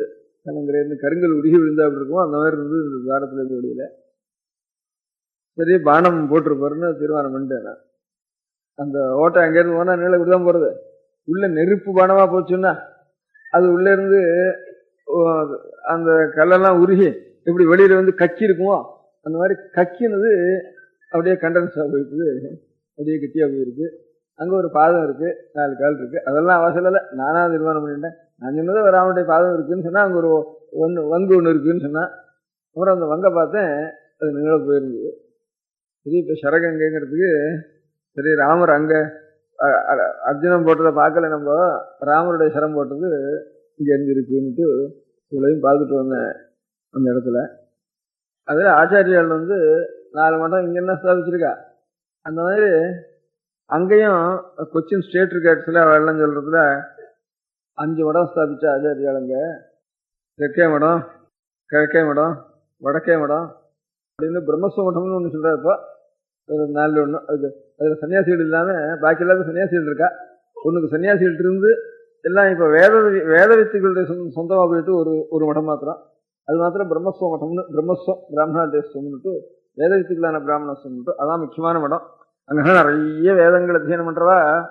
ஒவ்வொரு நம்பூரியும் 7வது வயசுல உபநயனம் பண்ணி 12-13 வயசுக்குள்ள வேதாத்தியனம் பூர்த்தி பண்ணி விடுறான். இப்பவும் எந்த நம்பூரியா இருந்தாலும் கம்யூனிஸ்ட் நம்பூரியா இருக்கான அவங்க கூட அப்படித்தான் வேதாத்தியனம் பண்ண வந்தான். அப்போ அவன் இது கையில தண்டத்தை வச்சுட்டு மேல ஒரு கிருஷ்ணாஜனத்தை போட்டுட்டு படுத்துக்கிறது கூட கிருஷ்ணாயத்துல தான் படுத்துக்கணும். கிருஷ்ணாயத்துல படுத்துட்டு வேதாத்தியனம் பண்ணிட்டு அதுக்கப்புறம் வேலை இங்கிலீஷ் போறது அவன் படிக்கிறதானே. இப்பவும் அப்படிதான் நடக்கிறதுன்னு நினைக்கிறேன். நான் ஒரு 30 வருஷத்துக்கு முந்தி போயிருந்தேன், அப்போ அப்படிதான் நடந்துட்டு இருந்தது. இப்பவும் பாதியாவது இருக்கும் அதுல இருந்து. அப்புறம் தான் அவள் இங்கிலீஷ் படிக்கிறான்னு சரி, தொழில் படிக்கிறான்னு சரி, எந்த காரியம் படிக்கிறான்னு சரி 12-13 வயசுக்குள்ள அத்தியனம் பூர்த்தி ஆயிடும் அவளுக்கு. தண்டத்தை வச்சுட்டு கிருஷ்ணாயனத்தை வச்சுட்டு தான் வரணும். இந்த நம்பூரி சின்ன பையன்கள்லாம் அப்படிதான் இருப்பான். அதே மாதிரி இப்போ மந்திரியா வந்திருக்கிறவன் கூட நல்லா முழுக்க வேதாத்தியனம் பண்ணிடணும்னு சொல்றேன். அவனால சொல்லிட்டு இருக்காங்க. அது சரியா கோட்டீஸ்வரன் இருந்தாலும் சரி, ஏழை வேதாத்தியனம் பண்றதும் கிடையாது. எங்க பணக்காரன் தான் வேதாத்தியனம் பண்றது மலையாளத்துல. ஏழைகள் அதிகமாக வேதாத்தியனம் பண்ண மாட்டான், பணக்காரன் தான் நிறைய வேதாத்தியனம் பண்ணுவாங்க. அந்த மாதிரி வேதத்தை ரசிச்சுன்னு வராம நம்பூர் அந்த தேசத்துல. அதனால இப்ப பிரம்மஸ்வ மடமா போச்சு ஒரு மடம். பாக்கி திருக்கழிக்காட்டு மடம்னு ஒன்றும், வடக்கே மடம்னு ஒன்றும், நெடுதலை மடம்னு ஒன்றும், பிரம்மஸ்த மடம் ஒன்றும், இப்படி 5 மடம் கணக்கு இருக்கு. இந்த 5 மடத்து சுவாமியாருக்கும் இதுல சம்பந்தம் இருக்கு. திருவாங்கூர்ல பத்மநாப சுவாமிக்கு ஆதியில சன்னியாசிகள் தான் காட்டுல இருந்தாராம். பத்மநாபர் அனந்தங்காடுன்னு ஒன்று இருந்தா, அனந்தசேனங்கிறது. அந்த அனந்தங்காட்டுல சுவாமி இருந்தாராம். அப்ப சில ரிஷிகள்லாம் அங்க இருந்தாலாம். அந்த ரிஷிகள்லாம் உடனே இந்த தேன் கொட்டாங்குச்சியில் எடுத்து அப்படி கொண்டு வச்சா தானா விழுவான் தேனடையில இருந்து. அந்த சுவாமிக்கு நிச்சயம் நைவேத்தியம் பண்ணி இருந்தாலும் சன்னியாசிகள் காட்டுல ரிஷியில இருந்தா. அதை நிறுத்தி இப்போ தங்கத்தினால இந்த கொட்டாங்குச்சி பண்ணி அதுல புஷ்பாஞ்சலி சாமியார்ன்ட்டு இந்த 5 மடத்து சாமியாருக்கு, இது 2-3 மடத்து சாமியாருக்கு அதுல பாத்தியதை இருக்கு திருவாங்கூர்ல. இவ போய் அங்க போய் சுவாமிக்கு பூஜை பண்றது, இவதான் புஷ்பாஞ்சலி பண்ணணும். பாக்கி போத்தின்றத அடுத்தபடி பூஜை பண்ணணும். முக்கியமான பூஜை புஷ்பாஞ்சலின்னு பேர் இருக்கு. அதுக்கு இந்த தங்க கொட்டாங்குச்சியில இப்பவும் தேனை போட்டு நைவேத்தியம் பண்ணிட்டு இருக்கா. அதுக்காக வருஷத்துல 2000-3000 இவளுக்கு இந்த மடங்களுக்கு முறை இந்த சுவாமியா இருக்கு. 6 மாசம் முறை, 3 மாசம் முறைன்னு 2-3 மடத்துடைய சுவாமியா இருக்கு முறை. இந்த 5 மடம் சொன்னேன். ஆச்சாரியால் 5 மடம் அங்க மலையாளத்துல ஸ்தாபி, வெளியில எப்படி பண்ணினாலோ அதே மாதிரி மலையாளத்திலையும் 5 மடம் ஸ்தாபிச்சிருக்காரு. அதுல ஒண்ணுக்கு நெடுவிலை மடம்னு பேரு. இப்ப நடுவிலை மடம் மாதிரி இருக்கும். நடுவிலை மடம்னு சொன்னதுனால 4 இதுக்குலயும் 4 மடம் இருந்திருக்கும். எல்லாம் திருச்சூர்லயே. ஒன்னு திருக்கைக்காட்டு மடமும் கொஞ்சம் தூரத்தில் இருக்கு, ஒன்னு பிரம்மஸ்த மடமா போயிருக்கு, ஒன்னு வடக்கே மடமா. வடக்கே மட சாமியார், நடுவிலை மட சாமியார் 2 சாமியார் இருக்காரு இந்த ஊர்ல. நான் நடுவிலை மடத்துக்கு போயிருந்தேன். அதான் முக்கியமான சாமியார். அவர் நிறைய கோஷங்கள் புஸ்தகங்கள் இருக்காங்க. மலையாளத்துல இப்ப சாஸ்திர புஸ்தகங்கள் எவ்வளவு இருக்கோ அவ்வளவு புஸ்தகங்கள் நம்ம சோழ தேசத்துல கூட இல்லை. அவ்வளவு பிராச்சீன சாஸ்திர புஸ்தகங்கள் அவ்வளவு ரட்சிச்சு வச்சிருக்கா. இப்ப நம்ம அரையார் லைப்ரரி, இந்த லைப்ரரி, இந்த தேசத்துல அபூர்வ புஸ்தகங்கள் எல்லாம் மலையாளத்துல தான் ரட்சிச்சு வச்சிருந்து ஒரு 1500 வருஷத்துக்கு முந்தி இருந்த புஸ்தகங்கள் எல்லாம் இப்ப கிடைக்கிறது மலையாளத்துல தான் கிடைக்கிறது. வடக்கு இருந்தவாழ்னு நாம நினைச்சுக்கிறதெல்லாம் இங்க மலையாளத்துல தான் இருந்திருக்கா. அவளுடைய பெரிய பெரிய விமர்சகர் ஐயாக்கரனார் எல்லாரும். நாரேரின்னு ஒரு வீடு, மலையாளத்துல ஒரு நம்பூரி வீடு. அந்த நாரேரியில பதஞ்சலி மகாபாஷ்யம் பண்ணின பதஞ்சலியே பிரதிஷ்டை பண்ணி ஒரு 100 பேர் அந்த நாரேரி பிரதான நம்பூரிய. அவள்லாம் நாரேரினா வருஷத்துக்கு 2 லட்சம் 2 லட்சம் அவளுக்கு வருமானம் வரும். ஏன்னா அவளுக்கு ஒரு பிள்ளை தான் கல்யாணம் பண்ணிக்கணும். பாக்கி பிள்ளைகள்லாம் இவ பிராமண குடும்பத்துல கல்யாணம் இல்லை, ராஜஸ்திரீகள் குடும்பத்திலேயே பெரிய நாயர்கள் வம்சத்துல அங்க கல்யாணம் பண்ணிவிடுவா. அதனால பிராமண குடும்பத்துல பண்ணிக்கிறோம், மொத்தம் தான் கல்யாணம் பண்ணிக்கணும். அதனால பாகம் கிடையாது. அதனால சொத்து அப்படியே வரும், வர வர வளருமே தவிர குறையாது. அதனால ஒவ்வொரு நம்பூரி வீட்டுக்கும் ஒரு 1 லட்சம் ரூபாய் 2 லட்சம் ரூபாய் குறையாம வருமானம் வரும். இப்ப இந்த தேசமங்கலம், பூவள்ளி, நாரேரி அப்படின்னுட்டு முக்கியமா ஒரு 3-4 குடும்பங்கள், பெரிய குடும்பங்கள். அதுல நாரேரியில பதஞ்சலி பகவானுடைய பிரதிஷ்டை பண்ணி ஒரு 100 பேருக்கு அந்த எஜமானா இருக்கிற நம்பூரிய பாடம் சொல்லிட்டு இருக்கிறான். எத்தனை பேருக்கு அன்னம் போட்டு அது பண்ணிட்டு இருக்கிறாங்க. அதனால இந்த நடுவிலை மடம்னுட்டு ஒரு மடம், 5 மடம் ஆச்சாரியால். இவெல்லாம் பாக்கி கஷேத்திரங்களுக்கு எப்படி எல்லா கஷேத்திரங்களும் பரசுராமரங்க முடிச்சுட்டாரோ, எல்லா தீர்த்தங்களையும் கஷேத்திரங்களையும் வச்சுட்டாரோ மலையாளத்துல, அதே மாதிரி ஆச்சாரியால் மடம் மாதிரி அங்கேயே அந்த அந்த தேசத்தில் இருக்கிற பிராமணர்களுக்காக 5 மடம் ஆச்சாரியால் ஸ்தாபிச்சாள்னு சொல்றது. அதுல நடுவிலை மடம்னு ஒரு மடம் இருக்கு. அங்க நான் போயிருந்தேன். திருச்சூர்ல தான் இருக்குது, டவுன்ல. திருச்சூர்ல நான் அநேக இடங்கள்ல பூஜை பண்ணிட்டு உட்கார்றப்போ பிராமணால், நம்மளால், நாயர்கள், பொம்மநாட்டுகள், புருஷால் எல்லாரும் நிச்சயம் தரிசனத்துக்கு வருது, தீர்த்தம் வாங்கிக்கிறது, புத்தகம் வாங்கிக்கிறது இப்படி இருந்தா. அப்புறம் நடுவிலை மடத்து சாமியார் அழைச்சிட்டு போய் அங்க பூஜை பண்ணணும்ட்டு சாமியார் அழைச்சிட்டு போனார். இருந்தேன். அவர் அன்னைக்கு பூஜை எல்லாம் நடத்தி வச்சார். அப்போ பிராமணா மாத்திரம் வந்திருந்தா, பொம்மநாட்டில் உத்திரம் வரல. ஏன் இன்னைக்கு பொண்டுவிலே உத்திரம் வரலையே அப்படின்னு. இந்த மடத்தின் 4 வேலிக்குள்ள காம்பவுண்டுக்குள்ள பொம்மநாட்டிலே வரக்கூடாது அப்படின்னா நான் திருஷ்டாந்தத்துக்கு சொன்னேன். இந்த பரதருடைய கோவில்ல பொம்மநாட்டில் வர்றது இல்லைன்னு ஒன்றும், நடுவிலை மடத்துல பார்த்தேன் அந்த காம்பவுண்டுக்குள்ள பொம்மநாட்டில் வரக்கூடாது அப்படின்னு சொன்னாவா. அதே மாதிரி இந்த ருமேனியன் அவன் வந்திருந்தானே, அவன் ருமேனியாவில் இந்த மாதிரி துறைகள்லாம் இருக்க முடியாத காடுகளுக்குள்ள கவர்மெண்ட்டே ப்ரொவைட் பண்ணியிருக்கேன். கம்யூனிஸ்ட் கவர்மெண்ட் தான் இவ்வளோ அழகல இருந்தாலும் எங்களுக்கு கிரி சர்ச்சுக்கு இன்னும் நடந்துட்டு இருக்கு. அவளுக்கு ரிலிஜன் ஆகினா கூட ருமேனியா கம்யூனிஸ்ட் கவர்மெண்ட் தான் எங்களுக்கு. அதனால எங்களுக்கு இந்த துறைகளுக்கு, மங்ஸுக்கு, மொனாஸ்டிக் ஆர்டருக்கு மாத்திரம் குகைகள்லையும் இதுலையும் நாங்கள் இருக்கோம். எங்களுக்கு சொந்த சொத்தே இருக்கக்கூடாது, சாப்பாட்டுக்காக சொத்து வச்சுக்கூடாது. ஆனா அதுக்குள்ள பொம்மநாட்டிலே வரக்கூடாது. பொம்மநாட்டில்னா ஒரு பசுமாடு, ஒரு ஆடு, குதிரை, அதுல ஒரு ஸ்திரீ வர்க்கம் கூட அதுக்குள்ள வரக்கூடாது அப்படின்னுட்டு அப்படி ஒரு நியமம் வச்சிருக்கான்னு சொன்னார். அதை பார்த்து ஆச்சரியமா இருந்துருக்கு. அவளுடைய ஆதியிலையும் எல்லாம் நம்ம முறைகள்லாம் அவளுக்கும் இருந்திருக்குன்னுட்டு அதுல இருந்து பார்த்துட்டேன்னா. அதனால ஒவ்வொரு மதத்திலையும் அநேக மதங்கள் இருக்கு, ஒவ்வொரு மதத்திலையும் அநேக பிரிவுகளும் இருக்கு. இப்ப நம்ம மதத்திலையும் அநேக பிரிவுகள் இருக்கு. பிராச்சீனத்தில் இருக்க முடியாத சாஸ்திர பிரிவுகள் அநேகம். இப்ப அனுபவத்தில் இருக்கிற பிரிவுகள், இப்போ ஒரு வைஷ்ணவன் எடுத்துனோம்னா தெங்கல் இருக்கு, வடகல் இருக்கு, மாத்வால் இருக்கு விஷ்ணு பக்தர்லயே.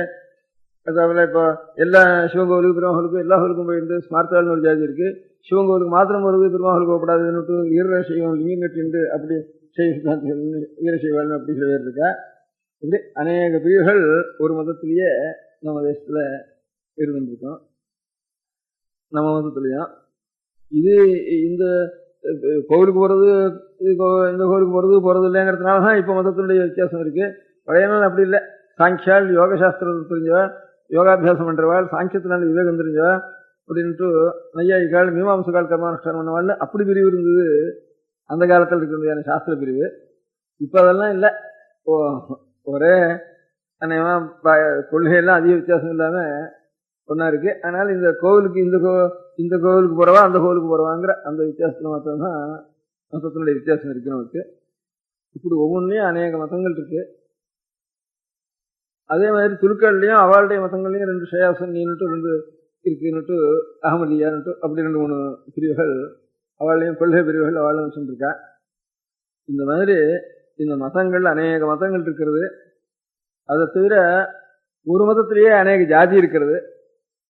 இப்ப கிறிஸ்துவாளா இருந்தா கூட இப்ப நாட்டு கிறிஸ்துவால் நீக்ரோத்தன் கிறிஸ்துவன் ஆயிடுறான், வெள்ளக்காரன் ஒரே ஒரு கிறிஸ்துவனா இருக்கான். 2 பேரும் ஒரே கிறிஸ்துவ மதத்தில் இருந்தாலும் அவளுக்குள்ள அவளுக்குள்ள சம்பந்தம் பண்ணிக்கிறது இல்லை, அவளுக்குள்ள சம்பந்தம் பண்ணிக்கிறது இல்லை அப்படின்னு சம்பந்தம் பண்ணிக்கிறது இல்லைங்கிறதுனால ஜாதி வேறையா போறது. ஜாதிங்கிற சம்பந்தம் இல்லாமல் இருக்கிறதுனால ஜாதி வேறையா போறது. அதே மாதிரி கிறிஸ்துவாலையும் அந்த மாதிரி ஒரு அவளுக்கும் ஒரே மதமா இருந்தாலும் ஒருத்தருக்கு சம்பந்தம் பண்ணிக்கொள்ளாமல் சீமையிலேயே எல்லா ஆர்டிசன் இருக்கான். அவனும் சாமானிய ஜனங்களுக்கும் அவளுக்கும் அதிகமா சம்பந்தம் இல்லாம சிலதுகள் அநேக வித்தியாசங்கள் இருக்கு. ஏதோ அபூர்வமா நேர்ந்துதானா சிலது மாறி நடக்கிறது தவிர ஒரே கிறிஸ்துவ மதத்திலையும் சம்பந்தம் பண்றது இல்லைங்கிறது அப்படி இருக்கு. அதே மாதிரி முகமதி மதத்திலையும் சிலது இருக்கு. இப்ப ஜப்பான் தேசத்துல அநேகம் புத்த மதமா இருந்தாலும் ஒரே மதமா இருந்தாலும் கூட அதுக்குள்ள சம்பந்தம் பண்றது இல்லைன்னு அநேகம் இருக்கு. நம்ம மதத்துலதான் நிறைய இருக்கு. இப்போ ஒரு பிரச்சனை இருந்தாலும் அதுல ஒரு 10 பிரச்சனை இருக்கு. ஒரு வைஷ்ணவனாலும் இப்ப சோழி எல்லாரும் வைஷ்ணவன் இருக்கா, ஸ்ரீரங்கத்துல பிரச்சனத்துல வைஷ்ணவன் இருக்கா. இப்ப அது தவிர இன்னும் செங்கல வடகலைன்னு வித்தியாசம் இருந்தா கூட கல்யாணத்துல அநேகமா சில பேர் பண்ணிக்கிறா, கொஞ்சம் பண்ணிக்கிறா. ஆனா சோழியாலும் பாக்கி இதர வைஷ்ணவாலும் இப்ப ஸ்ரீரங்கத்துல முடியான பிரச்சனத்துல வைஷ்ணவாலும் பாக்கி வைஷ்ணவாலும் அதிகமா பண்ணிக்கிறது இல்லை. அந்த மாதிரி காணியாளாலும் சில பேர் வைஷ்ணவ சம்பிரதாயம் ஸ்மார்ட் சம்பிரதாயம் கலந்து சிலது இருந்துருக்கா. இப்படி சிலது சம்பந்தம் இல்லாம ஒரு மதத்திலேயே சம்பந்தம் ஒத்துருக்கு பண்ணிக்காம அநேக ஜாதிகள் வேற இருக்கு. இப்ப பட்டாணிகள் இருக்கா, இப்ப லப்பைகள் இருக்கா. அநேகமா ரொம்ப அபூர்வமா தான் அவளுக்கு சம்பந்தம் இங்கேயாவது நேர்ந்தான் நேர்மையை தவிர பாக்கி ஜாதியிலே வித்தியாசம்ங்கிறது சகஜமா ஒரு மதத்திலேயே அநேக ஜாதிகள் இருக்கு. இந்த மாதிரி ஜாதி மதம் இது ரெண்டும் ஜாஸ்தியா இருக்கிறதுனால உலகத்துல அநேக கஷ்டங்கள், அநேக கலகங்கள் லோகத்துல நிறைய உண்டாயிருக்கு. மதம் அநேக இப்ப நமக்கு ஜாதிகள் அநேகம் இருக்குங்கிறதுனால இப்ப நீக்ரோ ஜாதி, வெள்ளக்கார ஜாதி ஒருத்தருக்கு கல்யாணம் பண்ணிக்கிறேங்கிறதுனால இப்ப அமெரிக்காவிலேயே ரொம்ப இன்னைக்கு வரைக்கும் நிறைய கலகங்கள் இருக்கு.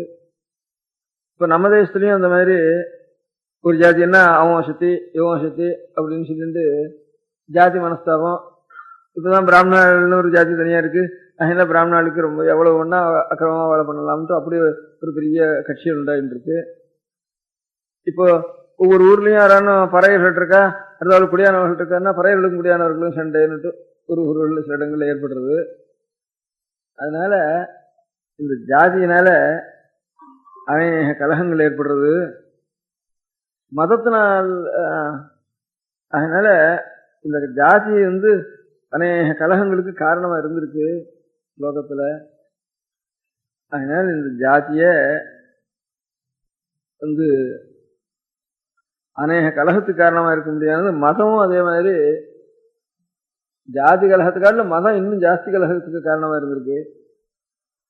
இப்போ ஒரு 2-3 வருஷத்துக்கு வந்து இந்த இப்ப புதுசா பாகிஸ்தான் இருக்கு, அங்கேயே இந்த 2 ஜாதி, அகமடியா ஜாதி இன்னும் இன்னொரு ஜாதி இன்னும் அதுகளுக்குள்ள ஒரே பெரிய அடிச்சுட்டு கலகம் சண்டை ஜாஸ்தியா இருந்தது. நம்ம தேசத்துல ஹிந்து மதம் துலுக்க மதம்ங்கிறதுக்காக கலகம் கணக்கு வழக்கு எல்லாமே இருந்திருக்கு. இப்ப ரங்கூன்ல சிலோன்ல சில வருஷம் புத்தர் மதத்துக்கும் துலுக்க மதத்துக்கும் ஒரு கலகம் நடந்து அவளுக்குள்ள பெரிய கலகங்கள் ஏற்பட்டிருக்கு.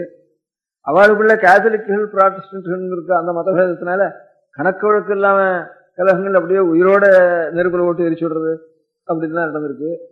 இப்ப நமக்கு மலையாளத்துல மாப்பிள்ளை கலகம்னுட்டு ஹிந்துக்களை எல்லாம் வந்து ரொம்ப ஹிம்சை பண்ணி இப்ப பெரிய பாகிஸ்தான் கலகம், பாகிஸ்தான் கலகம் சரி, மாப்பிள்ளை கலகம் ஒரு 40 வருஷத்துக்கு வந்து 30-40 வருஷத்துக்கு வந்து ஒரு கலகம் ஏற்பட்டு சரி, இதுலாம் மதம் வேறையா இருக்காங்கிறதுக்காக இப்ப நம்ம ஊர்களையும் அதே மாதிரி ஒரு வைஷ்ணவாளுக்குள்ளேயே வந்து செங்கலை வடகலைன்னு சின்ன வித்தியாசம் இருக்கிறதுனால ரொம்ப கலகங்கள் அடிக்கடி கொலையில அப்படி கூட கேசுகள் இருக்குது, அப்படி கலகங்கள் ஏற்படுறது நிறைய இடங்கள்ல. அதனால இந்த ஜாதி இந்த மதம் இது ரெண்டும் கலகத்துக்கு காரணமா இருக்கிறதுனால இது ரெண்டையும் இல்லாம இருந்துட்டா தேவையில்ல. ஒரே ஜாதி ஒரே மதம் அப்படி இருந்தா தேவையில்ல. நான் இந்த கதை எதுக்காக சொன்னேன், கிரீக் சர்ச்சுன்னு கிறிஸ்துவாளுக்குள்ள 3 வித்தியாசம் இருக்கு, ஒவ்வொன்றுக்குள்ளே அவாந்தர வித்தியாசம் 3 இருக்குங்கிறதுக்காக கிரீக் சர்ச்சும் கேட்டுக்க மாட்டேன் நீங்க. அதனால அவதான் சிரியன் சர்ச்சுன்னு சிரியன் கிறிஸ்டின் சொல்லுவாலும் நம்ம இந்தியாவில் வந்தவா அந்த மதத்தை சேர்ந்தவா தான். அது ரஷ்யாவிலையும் ஜாஸ்தி, இந்த கிழக்கு யூரோப்பில் கொஞ்சம் ஜாஸ்தி. அது கேத்தலிக் ப்ராட்டஸ்டன்ட் 2 தான் கேட்டுருக்கோள் எல்லாரும். அதுக்காக கிரீக் சர்ச்சுன்னு ஒன்று இருக்குங்கிறதுக்காக உதாரணத்துக்காக சொன்னேன். ஒரு மதத்திலேயே 3 மதம் இருக்குங்கிறதுக்காக. அந்த கிரீக் சர்ச்சில் எப்படின்னாட்டா பொம்நாட்டில் விடுறது இல்லைன்னா அவன் சொன்னாங்கிறதுக்காக, அந்த மாதிரி நம்ம தேசத்துலையும் இருக்குங்கிறதுக்காக 2-3 உதாரணம் சொன்னேன். அதுக்காக நடுவில் மடம்னு ஒன்று இருக்கு, அந்த இடத்துல நான் போயிருந்தேன், அப்பவும் இல்லைங்கிறதுக்காக சொன்னேன். இந்த பரதனுடைய கோவிலையும் இருக்குன்னு சொன்னேன். இன்னத்த தளிப்பிரம்பு கோவிலையும் அந்த மாதிரி சிவன் கோவிலையும் அப்படி இருக்கு, பரதனுடைய கோவிலையும் அப்படி இருக்குன்னு உதாரணம் சொன்னார்.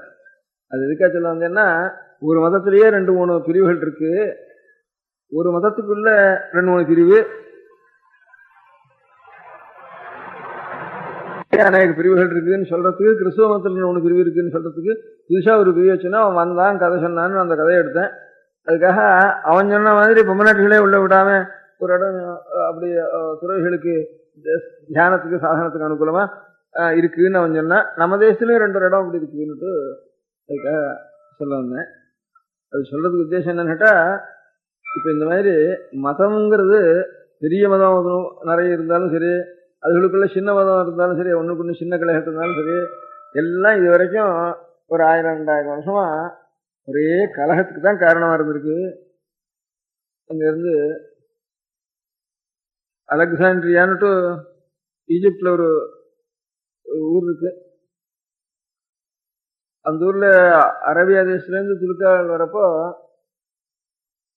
அங்க ஒரு பெரிய புஸ்தகசாலை இருந்தது. உலகத்துக்குள்ள பெரிய லைப்ரரி ஒன்று இருந்தது.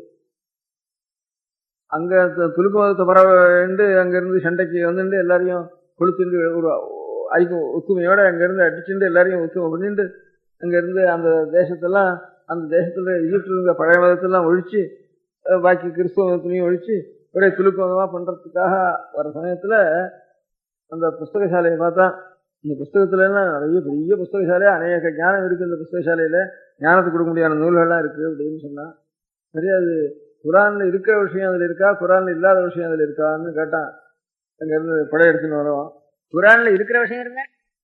இதே மாதிரி கர்நாடிக் வாரசு நடக்க அந்த காலத்துல கூட துருக்காலும் வெள்ளக்காராலும் சேர்ந்து போறப்போ தஞ்சாவூர் சரஸ்வதி மஹால் லைப்ரரியில தஞ்சாவூர் கூட இப்ப பிடிச்சிட்டு அங்க கொஞ்சம் கலகம் நடந்த காலத்துல முதல்ல சரஸ்வதிமாருக்கு நெருப்பு அப்படின்னு சொன்னா, அப்போ ஒரு பந்துன்னு இருந்தா அவர் ரொம்ப யுக்தியா சமாதானம் பண்ணியவாள அதுக்கு நெருப்பு வைக்காம பார்த்துட்டு இருந்தாரு. இப்ப சமீபத்துல சரஸ்வதிமால் ஜெர்னல் நடக்குது கவர்மெண்ட்ல, அதுக்கு சரஸ்வதிமால் கிராண்ட் கொடுத்து அதுக்காக வச்சு ஒரு மாதாந்திர ஜெர்னல் ஒன்று போடுற. அதுல அந்த ஒரு மகாராஷ்டிர பந்தர் ரொம்ப யுக்தியா அவள்லாம் கேட்டு அவளை அனுசரிச்சு பேசி அதுக்கு நெருப்பு வைக்காம ரட்சிச்சார். சரஸ்வதிமால இவ்வளவு புஸ்தகத்தை ஒரு கதை ஒன்று போட்டு இதுல அப்புறம் ஒவ்வொன்றா எடுத்து காட்டினாரா, இதுல குரான் இருக்கு அப்படின்னாரா, குரானுக்கு ஒரு வியாக்கியானம் இருக்குன்னாரா, அப்புறம் வெள்ளக்காரன் வந்து இது பண்ணாரா, அதுக்கு பைபிள் இருக்குன்னாரா, பைபிளுக்கு 4 வியாக்கியானம் இருக்குன்னாரா, ஹீப்ரு பைபிள் இருக்குன்னாரா, இன்னும் எனக்கு தெரியாது எத்தனையோ பைபிள் இருக்கு இல்லைன்னாரா. நெருப்பு வச்சா அவ்வளவும் போயிடும் அப்படின்னாரு அவர். அதனால பைபிளும் போயிடும் குரானும் போயிடும் அப்படின்னு கொண்டு காட்டி அவ்வளோ 5-6 எடுத்து கொண்டு காட்டினாரா. இது எனக்கு இன்னும் நான் பண்ணிட்டே இருக்கேன், பார்த்துட்டே இருக்கேன், இன்னும் எனக்கு ஆப்படாத குரானும் பைபிளும் நிறைய இருக்குது அப்படின்னு 5-6 எடுத்து கொண்டு காட்டினாரு. சரி, இப்போ நெருப்பு வைக்கிறது கொஞ்ச நாள் பார்த்து ஒத்தி போட்டுக்கோ போட்டுவிட்டா அதுக்கு வந்து ஒத்து போட்டுவிட்டா அவன் ராஜ்யம் ஒத்தி போட்டு வைக்கல அப்படின்ட்டு ஒரு 10 நாளைக்குள்ள போயிட்டா வருஷம் அப்படின்னு ஒரு கதை ஒன்று போட்டிருந்தாரு. அந்த மாதிரி இந்த அலெக்சாண்ட்ரியா இது மாத்திரம் அப்படியே நெருப்பு வச்சாயிட்டுது. இந்த மாதிரி இவ்வளவு பெரிய கலகங்களுக்கெல்லாம் காரணமா இருக்க முடியாத ஜாதியும் மதமும் உலகத்துல என்னத்துக்கு அவசியம் இல்லாத சமாச்சாரம் வச்ச. மனுஷன் ஏதோ ஜீவிக்கணும், யோக்கியனா இருக்கணும், அவ்வளவுதானே. இதுல ஜாதின்னு ஒண்ணு என்னத்துக்கு? ஜாதியை இத்தனை கலகத்துக்கு காரணமா இருக்க. ஜாதின்னு ஒண்ணு இருக்கிறதுனாலதான் ஒருத்தவங்க தான் ஜாதியை வச்சுட்டு அந்த ஜாதி அடி இந்த ஜாதி அடி அவனை பிடிச்ச அப்படின்னு ஒரு பேர் சொல்றதுக்கு ஒரு காரணமா இருக்கு. அதனால ஜாதியே இல்லாம இருந்தா தேவையில்லையே. மதம்ங்கிறது அதை காட்டிலும் பழசா இருக்கே. இது ஜாதி சண்டை கொஞ்சம் சமீபத்து காலத்துல இருக்கு. ஜாதிங்கிறதுக்காக சண்டை உண்டாடுறதுங்கிறது இப்போ சமீப காலத்துல தான் கேட்டிருக்கோம். நம்ம இது அவளாதான் உண்டு பண்ணினாலும் இன்னாரும் இப்போ வெள்ளக்கார இந்த தேசத்துல ராஜ்யபார மன்றத்துல என்னென்ன உழக்கலாம்னா ஜாதியை வச்சுட்டு உழக்கலாம்ங்கிறதுக்காக ஆரம்பிச்சு விட்டுவது இல்லை வாஸ்தவமாக ஏற்பட்டது. நம்ம இன்னும் தீர்மானம் அப்படி சில பேர் சொல்ற அப்படி சொல்ல அவனுக்கு தீர்மானம் சொல்ல வேண்டாம். அதுல வெள்ளக்கார கிளப்பி விட்டு பொழந்தது இன்னும் நீடிச்சிருந்து இன்னும் கொஞ்சம் அவ போனதுக்கு அப்புறம் இன்னும் கொஞ்சம் சக்தி அதுக்கு ஜாஸ்தி ஆயிருக்கா, இல்ல வாஸ்தவத்திலேயே ஜாதியினாலேயே ஏற்பட்ட ஒரு ஜாதி இருக்கிறதுனாலேயே ஏற்பட்ட ஒரு கலகம் அது அப்படிங்கிறது அப்படி ஒன்றா இருக்கட்டும். மத கலகங்கிறது வெள்ளக்காரம் பண்ணி விடலை. ஆதி கொண்டு அது இப்போ துல்காலுக்கும் இந்த பாலஸ்டைனுக்கு எல்லாம் குரூசைடுன்னு எத்தனையோ தரம் போப்புகள்ல இருக்கிறவா இந்த கிலாஃபட்டுக்கும் போப்புக்கும் பெரிய சண்டைகள், அந்த நிறைய சண்டைகள் இருக்குது. நம்ம தேசம்லாம் கேட்க வேண்டாம். ஒரு கோவிலையாவது ஒரு சுவாமிக்காவது மூக்குக்காவது மூலி இல்லாத கோவிலே காண நமக்கு அது பெரிய மானுமெண்டா இருக்கு. நம்ம காலத்தில் இருக்கு நம்ம தேசத்துக்கு முடியாத ஒரு சண்டை இது. அதனால இந்த மாதிரி ஜாதிங்கிறதும் மதங்கிறதும் உலகத்துக்கு இவ்வளவு ஜனங்களுக்கு பிராணிகளுக்கு கஷ்டத்துக்கு காரணமா இருக்க முடியாத ஜாதி மதமும் நமக்கு என்னத்துக்கு இது அவசியமா? மதத்துக்குள்ள பிரிவு இருக்கு, அதுக்குள்ளேயும் அவாந்திர பிரிவு இருக்குங்கிறதுக்காக என்னவோ அவன் கதை எடுத்தேன். அதுக்காக அந்த ஊரு இந்த ஊரு மலையாளம் சிறக்குங்க அதை பார்த்து இந்த கதையா இருக்கட்டும் உபகதையா இருக்கட்டும் இந்த உபகதை பாகவதாவோட உபகதை சொல்ற மாதிரி உபகதை இப்ப நான் சொல்றதுக்கு ஆரம்பிச்சது மதம் என்னத்துக்கு ஜாதி என்னத்துக்கு ஜனங்களுக்கு இவ்வளவு கலகங்களுக்கும் இவ்வளவு கஷ்டங்களுக்கும் காரணமா இருக்க முடியாத ஜாதிய மதமும் இருக்கு. இது ஒண்ணு இருக்கணுமா? இது அடியோட என்ன பிரயோஜனம் இல்லாம இது ஒண்ணு என்னத்துக்கு இருக்கு அப்படின்னுட்டு இப்போ எல்லாரும் நம்ம சின்ன மனுஷன் சின்ன கடை வச்சுட்டு இருக்கிறாள் முதற்கொண்டு நமக்கு பிரதம மந்திரி காங்கிரஸ்ல கூட்டம் முதற்கொண்டு இதுதான் பேசிட்டு இருக்கா. எப்போ பார்த்தாலும் நாமும் கொஞ்சம் பேசணும் தான் நான் மாத்திரம் ஆகிடுவோம். எல்லாரும் இதை ஒண்ணுதான் பேசிட்டு இருக்கா நிறைய. அதனால நிச்சயம் என்னென்னத்தையோ பேசுறோம், இதே ஒரு நாளைக்கு பேசுவோம் அப்படின்ட்டு இது அப்படின்னு தோணிச்சு. அதுக்காக என்ன அவங்க கதை உபகதையா எடுத்து அது சரகங்க அவர் ராமர் இது போட்டார், நேராக பார்த்தேன் அது இருக்கு, இவன் தான் அவன் ஊர்ல இப்படி பொங்கநாட்டு இருக்கு, இதெல்லாம் கதையோடு அவனுக்கு தெரியாத விஷயம் எனக்கு சமாச்சாரம் தெரியறது இல்லையோ, அதுக்காக தெரியறதுக்காக இதை சொல்லிட்டேன். எனக்கு அதுக்கப்புறம் சில சந்தேகம் அதுலேயே தோணுச்சு. இப்போ நம்ம தேசத்தில் இருக்கிற ஜாதியினாலையும் மதத்தினாலையும் ஏற்பட்ட ஒரு கலகங்களை காட்டிலும் இன்னும் 2 கலகம் அதுக்காலும் பெருசா இருக்குதுன்னு தோணிக்கிறது. இந்த பாஷை அதுக்காலும் பலமா இருக்கு. இப்போ இந்த ஜாதி கலகத்துக்காக இப்போ நேரு முதல்ல வந்து கோச்சிட்டாருங்கிறப்ப கூட அவ்வளவு கலகம் ஏற்படலை, சாமானியமா போயிட்டு. இந்த பாஷை கலகத்தை பத்தி கோச்சிட்டார் நேருங்கிறதுக்காக தான் ரொம்ப பலமா போயிட்டுது. அடுத்த வரிசையில கலகம் ரொம்ப ஜாஸ்தியா போயிட்டு. இந்த பாஷைய விஷயத்துல கொஞ்சம் அபிப்பிராய பேதம் சொன்னவாளை பத்தி கொஞ்சம் கடுமையா சொன்ன விஷயத்துக்கு தான் ரொம்ப ஜாஸ்தியா போச்சு. அதனால இந்த ஜாதி மதத்தை காட்டிலும் பாஷை இன்னும் கடுமையா இருக்கு. நம்ம ஊர்ல தான் இப்ப பார்த்தோம். இதை நம்ம ஊர்ல சொல்போம் இதோ சத்தத்தோட இருக்கும். அங்க பம்பாய் எல்லாம் காரியத்தோட இன்னும் கையும் வாங்கியிருந்தாங்க. நம்ம ஊர்களில் சத்தம் இருக்கும், கை அவ்வளவு இருக்காது, கொஞ்சம் சாத்திகமான ஊர் தான் பேரு. அங்க காரியத்துல ரொம்ப பலமா இருந்தது அங்கெல்லாம் வடக்க. அதனால இந்த பாஷை இன்னும் மோசமா இருக்கு. இப்போ அதுதான் இன்னும் பயமா இருக்கு பாஷைகளுக்கு. நம்ம ஊர்ல மாத்திரம் இல்லை, பாகிஸ்தான்லயே ஒருத்தருக்கு அடிதடி ஆயிட்டுது பாஷையில. அவளுக்கு பங்காளி உருதுன்னுட்டு அவளுக்கும் அவ துலுக்காளுக்குள்ள ஒத்துமைன்னு பேரு, நம்ம தான் ஒத்துமை இல்லை, அவ ஒத்துமை ஜாதின்னு பேரு. அந்த ஜாதியிலேயே பெங்காலிகளுக்கும் உருதுக்கும் சண்டை வந்து அந்த பாஷை. இங்க தெற்க போனா தமிழுக்கும் சிங்களத்துக்கும் நம்ம தேசத்துல மாத்திரம் இல்லை. அதனால இந்த ஜாதி மதத்தை காட்டிலும் கடுமையா இருக்கிறது இப்போ பாஷை தான் இன்னும் இதுவா இருக்கு. அதனால ஒருத்தரும் பாஷையே பேசப்படாது, பாஷையை ஒழிச்சிடணும், எல்லாம் ஊமையா இருந்துட்டாங்கன்னா இந்த கஷ்டம் இல்லை. இந்த பாஷையை காட்டிலும் இன்னும் நமக்கு கடுமையா இருக்கிறது இப்போ புதுசா ஒண்ணும் ஐடியாலஜின்னு ஒண்ணும். இங்கிலீஷ் பாஷையோட தான் அது புரியும், பாக்கி பேருக்கு புரியாது. அதுதான் இப்போ உலகத்துக்குள்ள பெரிய சண்டைக்கு காரணம். உலகமே தீப்பத்தி எரியறது இந்த ஐடியாலஜின்னு ஒண்ணும். அது என்ன கேட்டா, ஜனங்களை பழைய நாள்ல சண்டை, தேசத்துக்கு தேசம் சண்டைன்னா அந்தூர் ராஜாவுக்கும் இந்தூர் ராஜாவுக்கும் சண்டை எப்படிமா, சோழனுக்கும் சண்டை, பாண்டியனுக்கும் சண்டை, இல்லைனா மலையாளத்துக்காரனுக்கு சண்டை, கொங்குக்காரனுக்கும் சண்டை அப்படின்னு கொங்கம்படைன்னு இன்னும் மலையாளத்தில் ஒரு உற்சவம் நடக்கிற. கொங்கம் வந்து படையெடுத்தானா, கொங்கங்கிறது பாலக்காட்டு கிழக்கே இருக்கிறது, இந்த கோயம்புத்தூர் ஜில்லாவில் இருக்கணும் கொங்கன்னு இரு. அவன்னா மலையாளத்தில் வந்து படை வந்து எடுத்தானா கொங்கம்படைன்னு விட்டு அது ஒரு பெரிய உற்சவமா நடத்துறா. இப்போ மலையாளத்துல எல்லாம் ஒரு ஊர்லயும் கொங்கம்படைன்னு ஒரு உற்சவம். அவன் வர மாதிரியும் இவன் கத்தி எடுத்துன்னு போறது, ஈட்டு எடுத்துன்னு போறது, திருப்பத்தூர் குத்திக்கிற மாதிரி நாடகம் போடுறது, இதெல்லாம் இந்த மாதிரி அந்த ராஜா இந்த ராஜா அவன் பாண்டியன் அவனை வந்து கழுத மேலே ஏற்றி ஊரெல்லாம் சுத்திண்டு அவனை கொண்டு அந்த ராஜாவை கொண்டு அவன் அரவணைய அப்படியே இதுவா பண்ணி பூமியோட பூமியா இடிச்சு போட்டு அதுல எல்லாம் வந்து கொட்டை பரப்பிடுவேன்னு இப்போ சொல்ல வழக்கம். கொட்டை பரப்புன்னா அரவணை இடிச்சுட்டு அந்த அரவணை அவன் சிம்மாசனம் இருக்கிற இடத்துல இந்த ஆமண கொட்டை செடிண்ட அந்த கொட்டை செடியை கொண்டு வந்து அதுல இது விடுறான். அவன் அப்புறம் கழுத மேல ஏறி சுத்த வைக்கிறது. இப்படிதான் ஒரு தேசத்து ராஜா இன்னொரு தேசத்து ராஜா, அது சீமையிலும் சரி நம்ம ஊர்லயும் சரி துருக்கு தேசத்துலையும் சரி எல்லா ஊர்லயும் ஒரு தேசத்து ராஜா ஒரு ஜில்லா ராஜா இன்னொரு ஜில்லா. இப்ப ராஜா ஜில்லா தான் ராஜ்யமா இருக்கும். அந்த நாள்ல ரொம்ப அபூர்வம், கொஞ்சம் பெரிய ராஜாவா இருந்தது. அதனால இந்த ஜில்லா ராஜா அந்த ஜில்லா ராஜாவை இந்த மாதிரி சண்டைக்கு போறது, யுத்தம் பண்றது அப்படிங்கிற சண்டையா இருந்தது. நான் நீ எங்க ராஜவம்சம் பெருசு, உங்க ராஜவம்சம் பெருசு, நான் கீர்த்திவான் நீ கீர்த்திவான்னு அதோட போயிருந்தது. இப்ப அதெல்லாம் காட்டிலும் இப்போ ஜனங்களை எப்படி பரிபாலனை பண்றது, கவர்மெண்ட்ங்கிறது எப்படி இருக்கிறது, கவர்மெண்ட் பரிபாலனங்கிறது